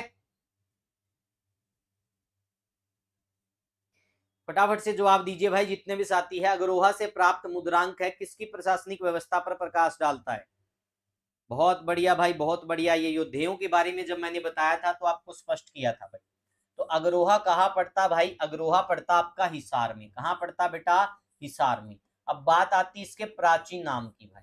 अग्रोहा के प्राचीन नाम क्या क्या है बेटा? प्राचीन नाम तो मेरे को साथी बताएंगे, प्राचीन नाम क्या क्या है अग्रोहा के? तो अग्रोहा के प्राचीन नाम है भाई अग्रोदका। क्या है बेटा? अग्रोदका। इसके अलावा इसको क्या कहा गया है? बौद्ध ग्रंथों में इसको अगलपुर भी कहा गया है। ठीक है भाई, तो ये इसके प्राचीन नाम आपको देखने को मिलते हैं। इसी अग्रोहा से आपको पता बौद्ध स्तूप भी प्राप्त हुए हैं, यहाँ पर अग्रोहा धाम भी है, बहुत सारी चीजें हैं भाई। और यहाँ से क्या प्राप्त हुआ है? एक तो 7 स्वरों का अभिलेख प्राप्त हुआ है, संगीत के 7 स्वरों का अभिलेख। संगीत के 7 स्वरों का अभिलेख यहीं से प्राप्त हुआ बेटा, जिसपे सारे गामा पा अंकित है भाई। यानी एक तख्ती प्राप्त हुई है एच.एल. श्रीवास्तव को, उसकी खोज एच.एल. श्रीवास्तव ने की थी, जिसपे सारे गामा पा अंकित है भाई। इसके अलावा इसी अग्रोहा से क्या प्राप्त हुआ है? इसी अग्रोहा से योद्धेय काल का मुद्रांक प्राप्त हुआ है, जो योद्धेयों के प्रशासनिक व्यवस्था पर प्रकाश डालता है। योद्धेयों की प्रशासनिक व्यवस्था पर प्रशासनिक व्यवस्था पर प्रकाश डालता है।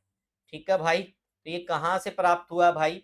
ये मुद्रांक प्राप्त हुआ है अग्रोहा से। कहां से प्राप्त हुआ बेटा? ये अग्रोहा से। अग्रोहा को वैश्य समाज का उद्गम स्थल भी माना जाता है, अगरसेन महाराज से संबंधित भी मानते हैं। तो ये सारी चीजें आपसे पूछी जा सकती हैं बेटा, तो सब बातें मैंने आपको बता दी। अब आपसे ये भी पूछ सकते हैं योद्धेय कौन थे? योद्धेय इंडो ईरानियन कबीले थे। इसकी राजधानी हरियाणा में 2 मानी जाती है। खोखरा कोट को हम इंडियन हिस्ट्री के हिसाब से मानते हैं। हरियाणा के एचएसएससी के अनुसार नौरंगाबाद प्रकर्तनाग को माना जाता है। ठीक है, योद्धेयों को आयुधजीवी किसने कहा? पाणिनि ने कहा था भाई। तो ये सारी बातें मैंने आपको बता दी थी भाई। तो किसी भी साथी को कोई भी दिक्कत है तो वो बच्चा पूछ भी सकता है, नहीं तो अपनी क्लासेस लगा लेना भाई, एक सिंगल क्वेश्चन नहीं बचेगा आपका। समझ में आ गया भाई? यहां तक किसी को कोई दिक्कत? आगे बढ़े भाई, क्या आ गया बीच में ये, चलो भाई, तो राइट आंसर क्या होगा हमारा, ए होगा। अब देखो जो चीजें मैं पहले करवा चुका हूं बहुत बेहतरीन तरीके से, बार बार थोड़े बताए जाऊंगा उनको, ठीक है। देखो, एक अभिलेख अग्रोहा से एक मुद्रांक पर अंकित है, इससे योद्धेय गण की प्रशासनिक व्यवस्था पर कुछ प्रकाश पड़ता है। इसमें योद्धियों की वीरता की काफी प्रशंसा की गई है तथा उन्हें इस क्षेत्र की लड़ाकू जाति के बारे में उल्लेखित किया गया है। अग्रोहा से 7 सवरों का एक अभिलेख मिला है जिस पर ये सारेगामापा अंकित है, और उस तख्ती की खोज एच.एल. श्रीवास्तव ने की थी। तो यही बातें मैंने आपको बताई थी। अगला प्रश्न भाई, हर्षकालीन ताम्र मुद्राएं कहां से प्राप्त हुई हैं? पिछली कक्षा में भी मैंने आपको बताया था ये भाई, ठीक है। हर्षकालीन ताम्र मुद्राएं कहां से प्राप्त हुई हैं? भाई बताओ, हर्षकालीन ताम्र मुद्राएं कहां से प्राप्त हुई हैं? आ रहा क्लास में मजा? बेटा अभिलेख नहीं बख्शेंगे आज एक भी, अभिलेख तो चुटकियों में याद करेंगे सारे के सारे। बताओ भाई, आपसे पूछा गया है हर्षकालीन ताम्र मुद्राएं कहां से प्राप्त हुई हैं, ठीक है भाई। आपको ये तो पता ही है कि हर्षवर्धन की राजधानी क्या थी, ठीक है, राजा हर्षवर्धन की राजधानी थानेसर थी, ठीक है भाई। तो ऑप्शन में क्या किया, थानेसर भी दे दिया। ये बेटा कंफ्यूज करने के लिए दिया गया है। हर्षकालीन ताम्र मुद्राएं आपको कहां से प्राप्त हुई हैं? सोनीपत से प्राप्त हुई। कहां से प्राप्त हुई है बेटा? सोनीपत से प्राप्त हुई है। नोट कर लेना, बहुत ही बढ़िया वाला प्रश्न है ये। हर्षकालीन ताम्र मुद्राएं आपको कहां से प्राप्त हुई हैं? सोनीपत से प्राप्त हुई है, ठीक है। देखो, हर्षकालीन सोनीपत से प्राप्त ताम्र मुद्रांक अभिलेख का भी बहुत अधिक महत्व है। इसमें हमें पुष्यभूति, नरेश, हर्षवर्धन के वंश का ज्ञान होता है। इस अभिलेख की सभी बातें नालंदा मृण मुद्रा लेख के ही समान है। इसमें वर्णित है कि यहाँ के शासक सूर्यदेव के उपासक थे। हर्षवर्धन व पुलकेशिन द्वितीय के मध्य जो युद्ध हुआ था उसका वर्णन आपको एहोल अभिलेख में मिलता है, और इसमें पुलकेशिन द्वितीय ने हर्षवर्धन को हरा दिया था। नर्मदा नदी के तट पर 634 ईस्वी में ये युद्ध हुआ था भाई। समझ में आ गया यहां तक? किसी को कोई दिक्कत भाई? अगले प्रश्न की तरफ बढ़ा जाए। चलो भाई कंप्यूटर जी, अगला प्रश्न लगाया जाए। ये आ गया अगला प्रश्न। 7 सवरों का अभिलेख प्राप्त हुआ, बेटा बताओ कहां से प्राप्त हुआ है? अब मैं कुछ नहीं बोलूंगा भाई, अब फटाफट कमेंट आने दो। मोहित रोहिला भाई, तेरे को नींद क्यों आ रही है? बता क्यों आ रही है नींद? विक्रम सिंह नंदवाल, नमस्कार सर। नमस्कार भाई, बताइएगा जितने भी साथी हैं। देखो कितना आसान प्रश्न हो गया, ये पहले ही बता दिया मैंने आपको, अब तो बता दो भाई। मोहित रोहिला, नींद में गलत उत्तर दे दिया। अरे क्यों भाई, नींद क्यों आ रही है? अपनी खूबियों को देखो बेटा, कमियां देखने के लिए तो जमाना बहुत है, ठीक है। तुम अपनी कमियों को देख रहे हो, मुझे नींद आ रही है, मेरे से ये नहीं हो रहा, मेरे से वो नहीं हो रहा। तुम्हारी खूबियां देखो ना, कि तुम क्या कर सकते हो। तो देखना तो अपनी खूबियों को देखो, कमियां देखने के लिए जमाना बहुत है। समझ में आ गया ना? और सोचना है तो अपने बारे में सोचो, दूसरों के बारे में कहने के लिए, उनको नीचा दिखाने के लिए जमाना बहुत है। चलो भाई, पवन चौहान, राम राम सर जी, राम राम भाई। तो राइट आंसर क्या रहेगा? 7 सवरों का जो अभिलेख है अग्रोहा से प्राप्त हुआ है, जिस पर सारेगामापा अंकित है, और ये एच.एल. श्रीवास्तव को प्राप्त हुआ है भाई। और अग्रोहा जो है वो तक्षशिला एवं मथुरा के बीच में व्यापारिक मार्ग हुआ करता था, उस पर स्थित था भाई। तो ये सारी चीजें आपसे पूछी जा सकती हैं। एच.एल. श्रीवास्तव ने इस तख्ती की खोज की जिसपे सारेगामापा अंकित है। इसी अग्रोहा से एक योद्धेय मुद्रांक प्राप्त हुआ, सॉरी, एक मुद्रांक प्राप्त हुआ जो युद्धे कालीन प्रशासनिक व्यवस्था के ऊपर क्या डालता है? प्रकाश डालता है, ठीक है भाई। समझ में आ गया? ओके भाई, अगला प्रश्न। निम्न में से कहां से प्राप्त अभिलेख में पशुपति संप्रदाय के संत नीलकंठ द्वारा मंदिर निर्माण की बात कही गई? बेटा ये ना, ये वाली डिटेल आपको कोई नहीं बताएगा, आपको सारा यहां से टपा टपा देंगे कि पशुपति संप्रदाय से संबंधित अभिलेख कहां से प्राप्त हुआ है। इससे ज्यादा नहीं बता रहा कोई भी। क्यों नहीं बताएगा? क्योंकि इससे ज्यादा डिटेल मिल ही नहीं रही। तो नोट कर लेना भाई, जो पशुपति संप्रदाय से संबंधित अभिलेख है भाई, इसमें संत नीलकंठ द्वारा एक मंदिर निर्माण की बात कही गई है। यहां से मैं 2 पर्सन निकाल के लाया हूं, देखो। सिंगल तो आपको पता ही है, समझ में आ गया ना? तो इसका राइट आंसर बताओ, ये पशुपति संप्रदाय से संबंधित अभिलेख कहां से प्राप्त हुआ? सिरसा से प्राप्त हुआ भाई। बहुत इंपॉर्टेंट पर्सन है भाई। इसके अलावा सिरसा के एक जोधका से प्रतिहार कालीन अभिलेख भी प्राप्त हुआ है, ठीक है भाई। प्रतिहार कालीन, जिसमें बताया गया है कि जो हरियाणा प्रदेश का एक प्रशासक नियुक्त किया गया था गल नामक तोमर सरदार। तो वो सारी बातें मैं आपको बताऊंगा, वो मैं आपको उसमें भी बता चुका हूं जब मैंने आपको हर्षवर्धन काल के बाद की सारी बातें बताई थी, तो मैं सब चीजें स्पष्ट कर चुका हूं। तो राइट आंसर क्या होगा? सिरसा। देखो सिरसा अभिलेख, इसमें दर्शाया गया कि उस समय हरियाणा पर प्रतिहार वंश का शासक भोज शासन करता था। पशुपति संप्रदाय के संत नीलकंठ द्वारा यहाँ मंदिर निर्माण की बात कही गई। इस अभिलेख में पशुपति संप्रदाय का वर्णन है। सोमेश्वर के बिजोलिया अभिलेख, ये राजस्थान से प्राप्त हुआ है। इसमें हरियाणा को हरितानक कहा गया है और इस अभिलेख के अनुसार विग्रह राज ने भादकनाज को हराया था। और बिजोलिया अभिलेख में ही चौहानों द्वारा हरियाणा के नगरों को जीतने के बारे में उल्लेख मिलता है। बिजोलिया अभिलेख में दिल्ली, झांसी आदि नगरों का वर्णन आपको देखने को मिलेगा। तो बिजोलिया अभिलेख के बारे में बहुत बार पूछा जाता है, सोमेश्वर का बिजोलिया अभिलेख। ठीक है भाई, सोमेश्वर का बिजोलिया अभिलेख हरियाणा के नगरों को विजिट करने के बारे में संबंध में बताता है, या फिर दिल्ली व झांसी आदि नगरों का वर्णन मिलता है, और इसी में हरियाणा को हरितानक कहा गया है। समझ में आ गया भाई? चीजें क्लियर? किसी को कोई दिक्कत तो नहीं यहां तक? देखो जितने भी अभिलेख मिले ना बेटा, A to Z मैंने आपको बता दिए भाई। एक भी PYQ नहीं बचेगा, एक भी आने वाला क्वेश्चन नहीं बचेगा, एक भी गजेटियर का फैक्ट नहीं बचेगा, सब चीजें करेंगे A to Z। देखो बिजोलिया अभिलेख में किसका वर्णन है? तो बेटा अभी तो आपको बताया था हरियाणा के नगरों का। यही तो बात इंपॉर्टेंट है, जो चीजें हमने पढ़ ली वो दिमाग में बैठ जानी चाहिए। अगला प्रश्न, हिसार के गुजरी महल के एक स्तंभ से प्राप्त 8 अभिलेख सूचना देते हैं। किसकी सूचना देते हैं? 8 भागवतों की, 5 भागवतों की, 3 भागवतों की, या इनमें से कोई नहीं? बहुत ही बढ़िया प्रश्न है भाई, फटाफट से जवाब दीजिएगा। गुजरी महल में एक स्तंभ पर क्या लिखा गया भाई? एक स्तंभ पर 8 अभिलेख प्राप्त हुए हैं, और वो क्या सूचना देते हैं वो बताना है। तो बेटा ये सूचना देते हैं 8 जगह से आने वाले भागवतों की सूचना देते हैं। क्या सूचना देते हैं बेटा? 8 जगह से आने वाले भागवतों की सूचना देते हैं। 8 जगह से आने वाले भागवतों की सूचना।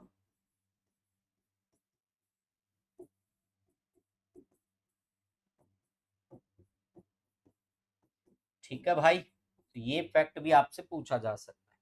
देखो हिसार के गुजरी महल में एक स्तंभ पर 8 अभिलेख हैं जो 8 जगह से आने वाले भागवतों की सूचना देते हैं। अभिलेखों को लगभग 4वीं-5वीं सदी का स्वीकार किया जाता है। इनमें तीर्थ यात्रियों के विषय में काफी टिप्पणियां की गई हैं, जिससे पता चलता कि उस समय हिसार एक पवित्र तीर्थ स्थल के रूप में विकसित हो रहा था। तो ये सारे फैक्ट आपसे पूछ सकते हैं भाई, तो ये चीजें बिल्कुल क्लियर। अगला, यस्तलिक चंपू ग्रंथ से जानकारी मिलती है। फटाफट से बताइए भाई, यस्तलिक चंपू ग्रंथ से क्या जानकारी मिलती है? यस्तलिक चंपू ग्रंथ से क्या जानकारी मिलती है? बहुत ही अच्छा प्रश्न है भाई। यस्तलिक चंपू ग्रंथ से हमें क्या जानकारी मिलती है? यस्तलिक चंपू ग्रंथ से क्या जानकारी मिलती है? क्या तोमर शासनकाल की, या गुप्त शासनकाल की, या कुषाण की, या इनमें से कोई नहीं? यस्तलिक चंपू से हमें किस ग्रंथ की जानकारी मिलती है? बहुत ही गजब का प्रश्न है, बहुत बार परीक्षाओं में आता भाई ये प्रश्न। यस्तलिक चंपू एक ग्रंथ है बेटा, ठीक है भाई, सोमदेव का, और उसमें हमें क्या जानकारी मिलती है? हमें तोमर शासनकाल की जानकारी मिलती है। तो तोमर शासनकाल के बारे में बताता है यस्तलिक चंपू ग्रंथ भाई, बहुत इंपॉर्टेंट फैक्ट है। सिरसा के किस स्थान से प्राप्त अभिलेख से ज्ञात होता है कि वत्सराज प्रतिहार शासक ने गल नामक तोमर सरदार को हरियाणा का यानी यहाँ का प्रशासक नियुक्त किया था? ये आ गया भाई प्रश्न।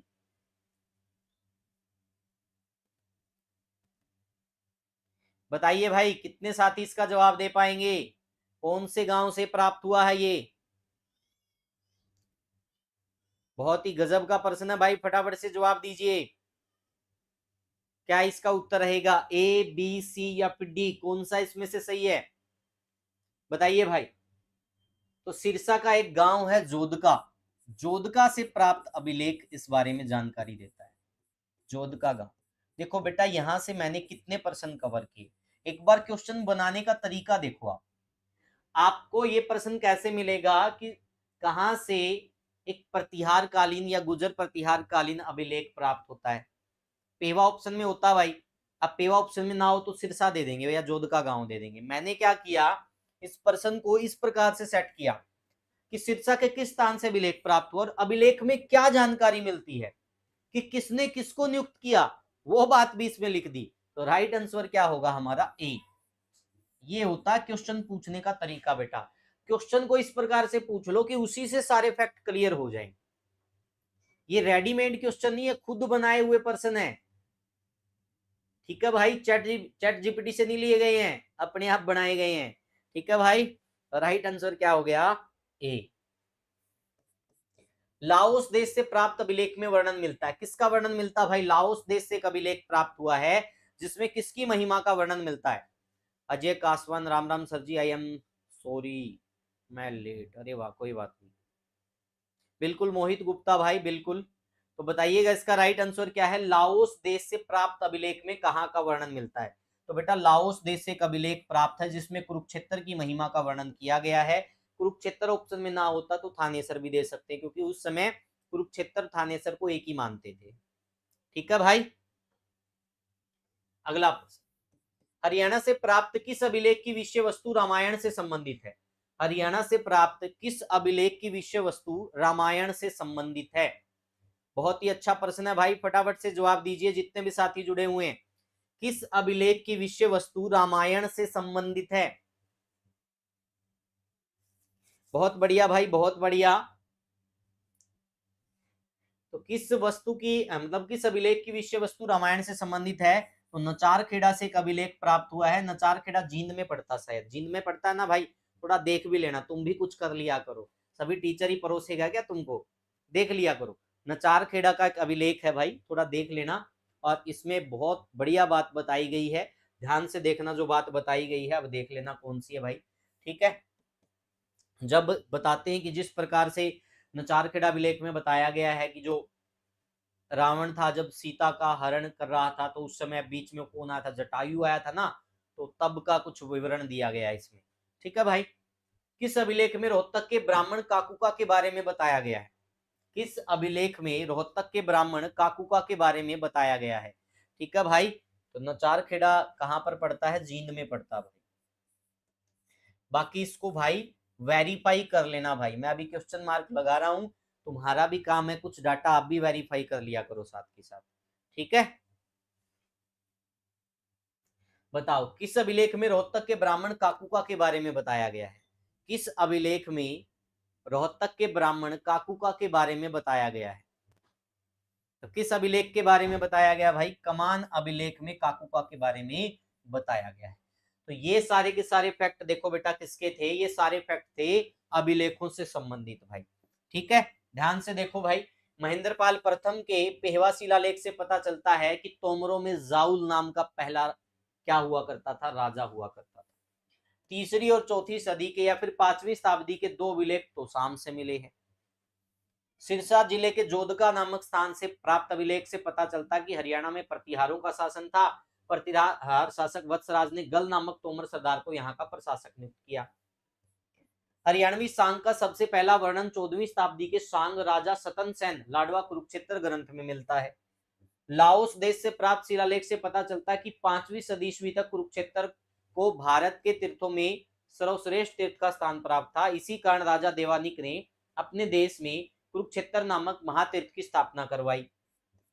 हरियाणा का नाम हरियाणा का उद्गम चाहमन अभिलेख में मिलता है। ये प्रश्न बड़ा गजब का भाई, हरियाणा का प्राचीनतम संदर्भ में पाया जाता है। ठीक है भाई, ये प्रश्न इस प्रकार से आता है, हरियाणा का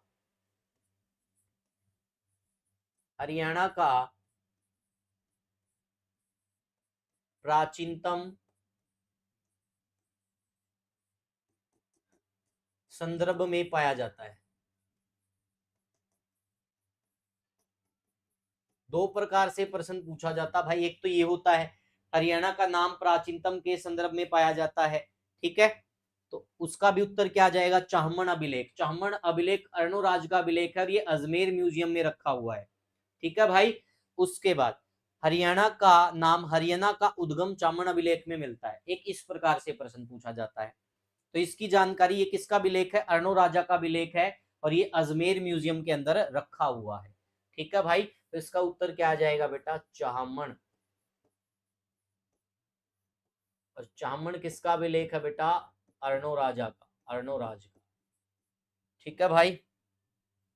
नेक्स्ट देखो, भोजदेव काली सिरसा प्रस्तर अभिलेख कटाफटा कहां से प्राप्त हुआ है?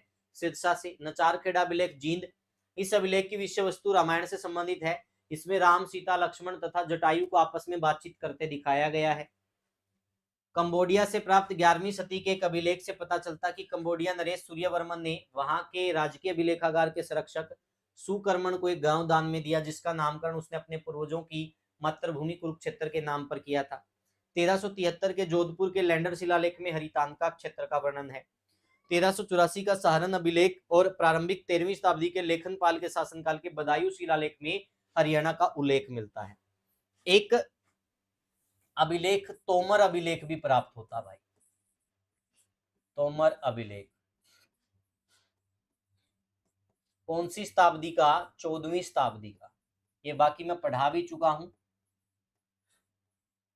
इस पर क्या अंकित है? इस पर अंकित है धरती पर स्वर्ग, हरियाणा की धरती पर स्वर्ग। और ये कौन सी शताब्दी लिखी हुई है? इस पर 1328 ईस्वी अंकित है। ये फैक्ट भी बहुत बार आपसे परीक्षा में पूछा जाता है। तो ये सारे के सारे क्या थे भाई? ये सारे के सारे थे भाई हरियाणा के अभिलेख।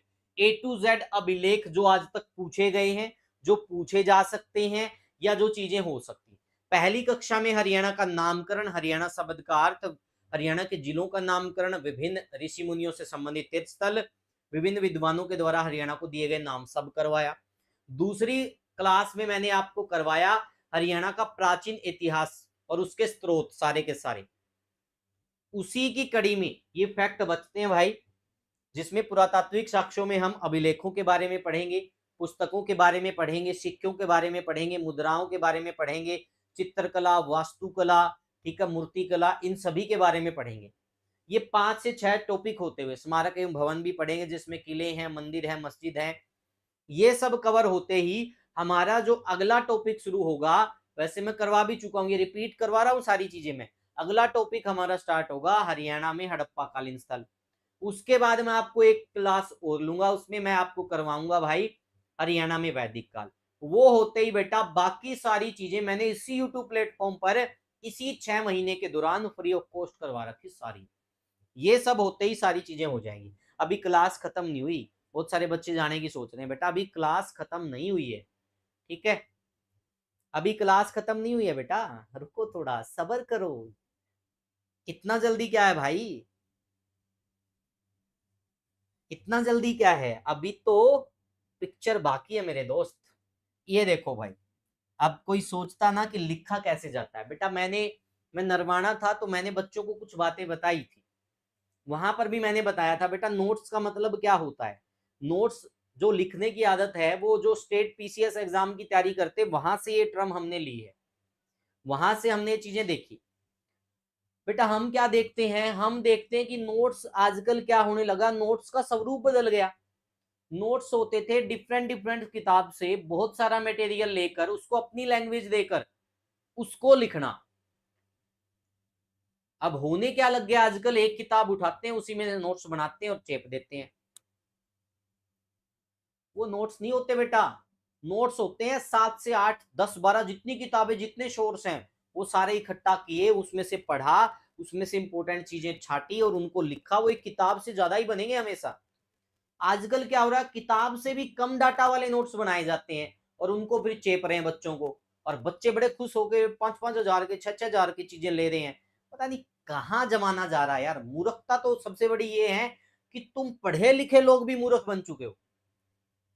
दुख इस बात का होता कि पढ़े लिखे लोग मूर्ख बन चुके हो, कम डाटा को ज्यादा पैसे में खरीदते हो, डाटा कम और खरीदते हो ज्यादा पैसे में।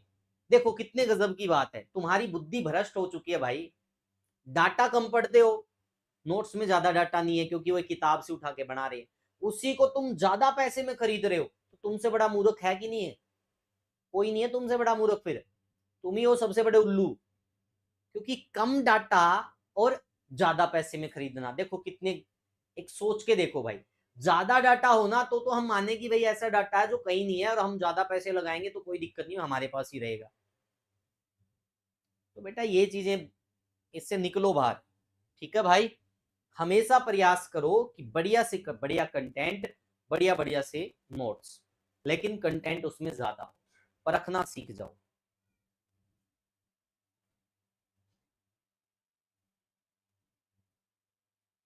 नवीन चौरान भाई, तुम्हारी 4th पोजीशन नहीं थी, तुम्हारी 3rd पोजीशन थी। उसमें 3 बच्चे थे जो 3rd पोजीशन पे काउंट किए गए हैं, ठीक है। उनको इक्वल अमाउंट में पेमेंट दी गई, शायद 64 नंबर थे, तुम उसी में से एक थे, ठीक है।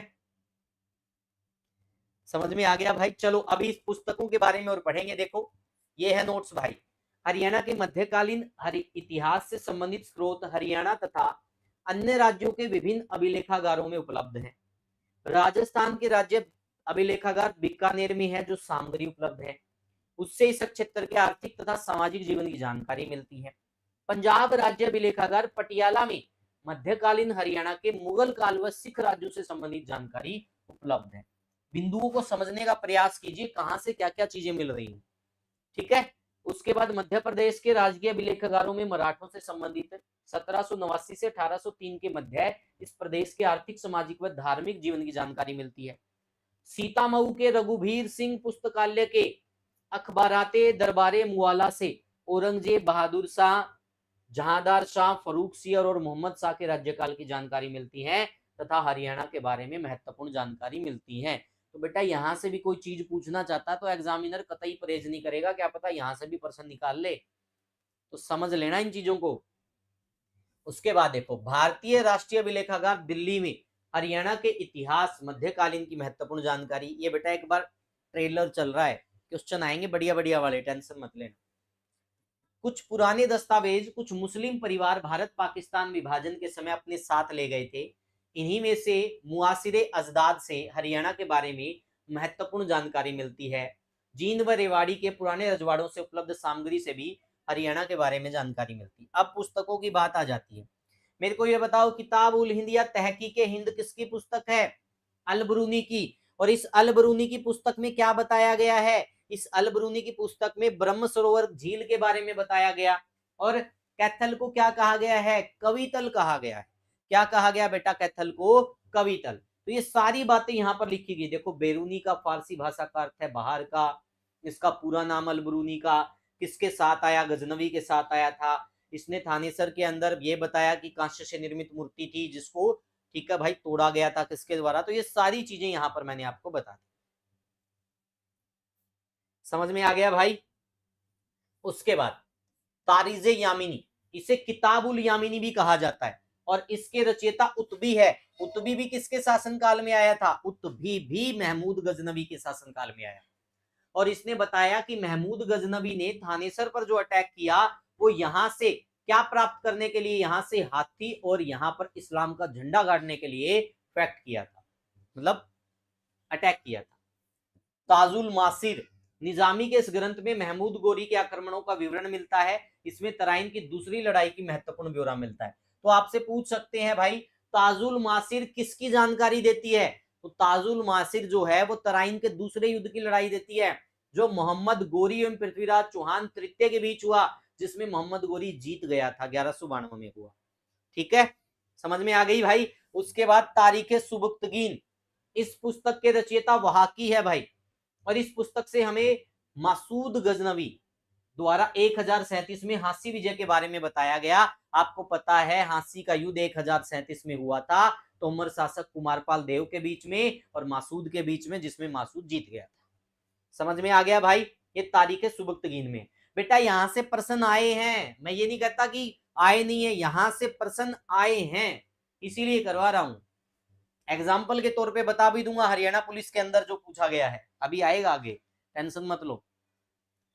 तबकाते नासिरी, तबकाते नासिरी पुस्तक मिनहाजुद्दीन सिराज, ठीक है भाई, इसके द्वारा रचित है। और इस पुस्तक में हरियाणा के सामाजिक, आर्थिक, राजनीतिक जीवन की जानकारी मिलती है। इस पुस्तक में लेखक ने सबसे पहले हरियाणा शब्द का प्रयोग किया। उसके बाद तारीख फिरोज शाही, तारीख फिरोज शाही के लेखक जियादुन बर्नी है। और जियादुन बर्नी के बारे में बताया जाता है कि ये कैथल से संबंध रखते थे, ऐसा बहुत सारे विद्वान मानते हैं भाई। ठीक है, बर्नी करीब तारीख फिरोज शाही से 1265 से 1358 ईस्वी तक के सल्तनत कालीन इतिहास की जानकारी मिलती है। इस पुस्तक में हरियाणा की राजनीतिक, आर्थिक व सामाजिक जानकारी मिलती है। बेटा यहां से प्रश्न ऐसे भी आते हैं तारीख यामिनी किसके द्वारा लिखी गई? कुतुबी। तारीख सुबक्तगीन किसके द्वारा लिखी गई? वहाकी। तारीख फिरोजशाही किसके द्वारा लिखी गई? जियादुन वर्नी। ऐसे प्रश्न भी आते हैं परीक्षाओं में। नेक्स्ट देखेंगे भाई किताबुल रहेला। ये आपको पता है किताबुल रहेला इब्न बतूता के द्वारा लिखी गई है भाई। ठीक है, मोहम्मद बिन तुगलक के समय में उत्तरी अफ्रीका के मोरक्को देश से आया था और इसमें बताया गया कि जो सिरसा क्षेत्र है वो लाल रंग के चावल के लिए प्रसिद्ध था। ठीक है, तो देखो सारी बातें यहाँ पर दी गई है इस पुस्तक में। सिरसा हिसार हांसिया क्षेत्र के बारे में भी जानकारी मिलती है। सिरसा क्षेत्र उस समय लाल रंग के चावल के लिए प्रसिद्ध होता था, जिसकी दिल्ली में विशेष मांग थी। फुतुहाते फिरोजशाही। सल्तनत काल में दिल्ली के सुल्तान फिरोज शाह तुगलक ने अपनी आत्मकथा लिखी जिसे फुतवाते फिरोजशाही के नाम से जाना जाता है। इस पुस्तक में हमें हरियाणा में सुल्तान की धर्मांधता का प्रमाण मिलता है। इंशाए मेहरू द्वारा रचित इस ग्रंथ में गैर मुसलमानों के साथ बरती गई सख्ती का उल्लेख मिलता है। तारीख मुबारक शाही सरहिंदी द्वारा रचित इस ग्रंथ से हमें हरियाणा के 1380 से 1430 ईस्वी तक के राजनीतिक इतिहास का चित्रण मिलता है। तो ये सारी किताबें हैं जो हमें जानकारी देती है हरियाणा के विषय में।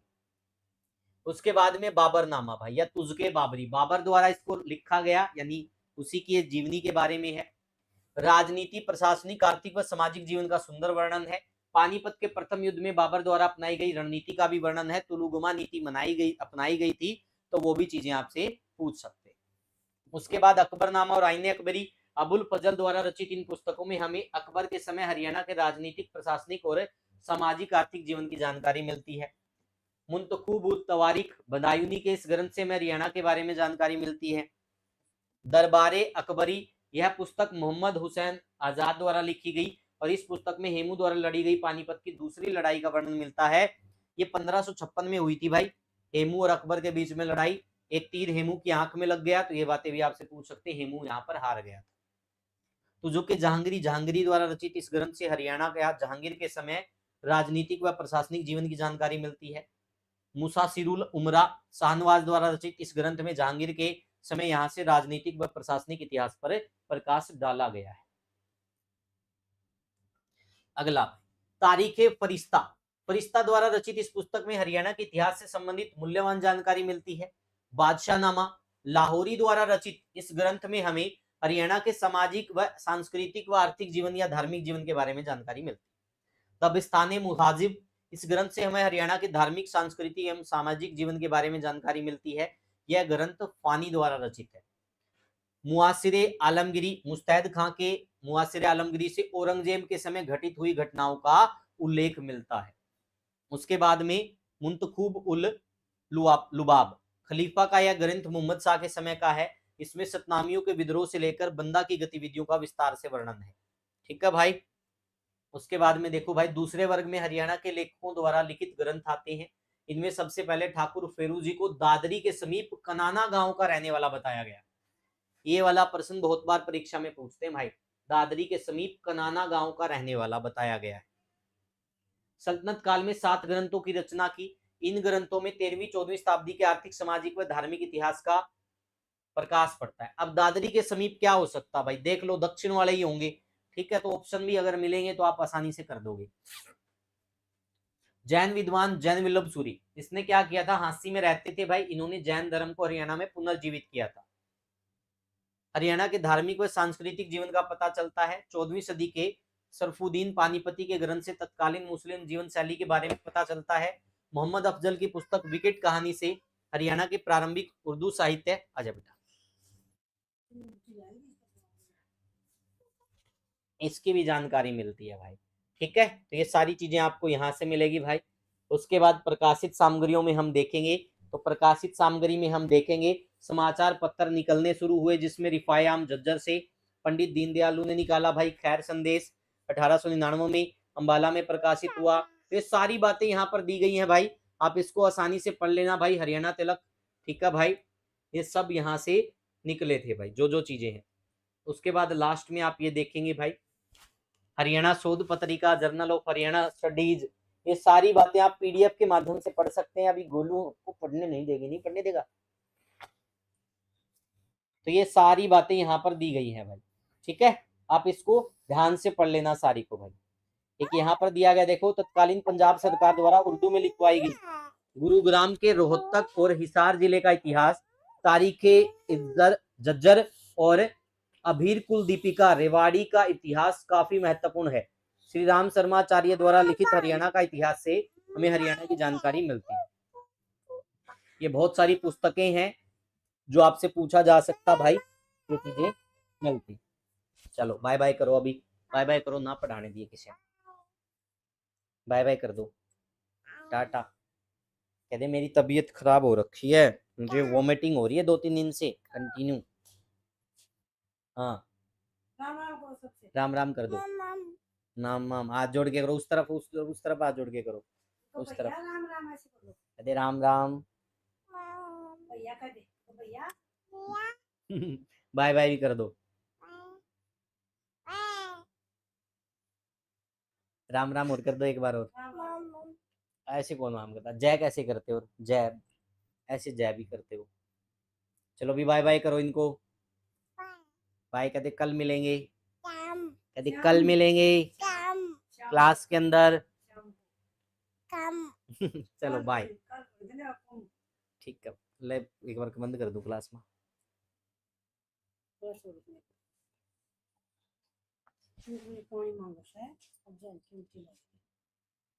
कल डॉक्टर कोई दिखा के लगाओगे स्पेशल कोई।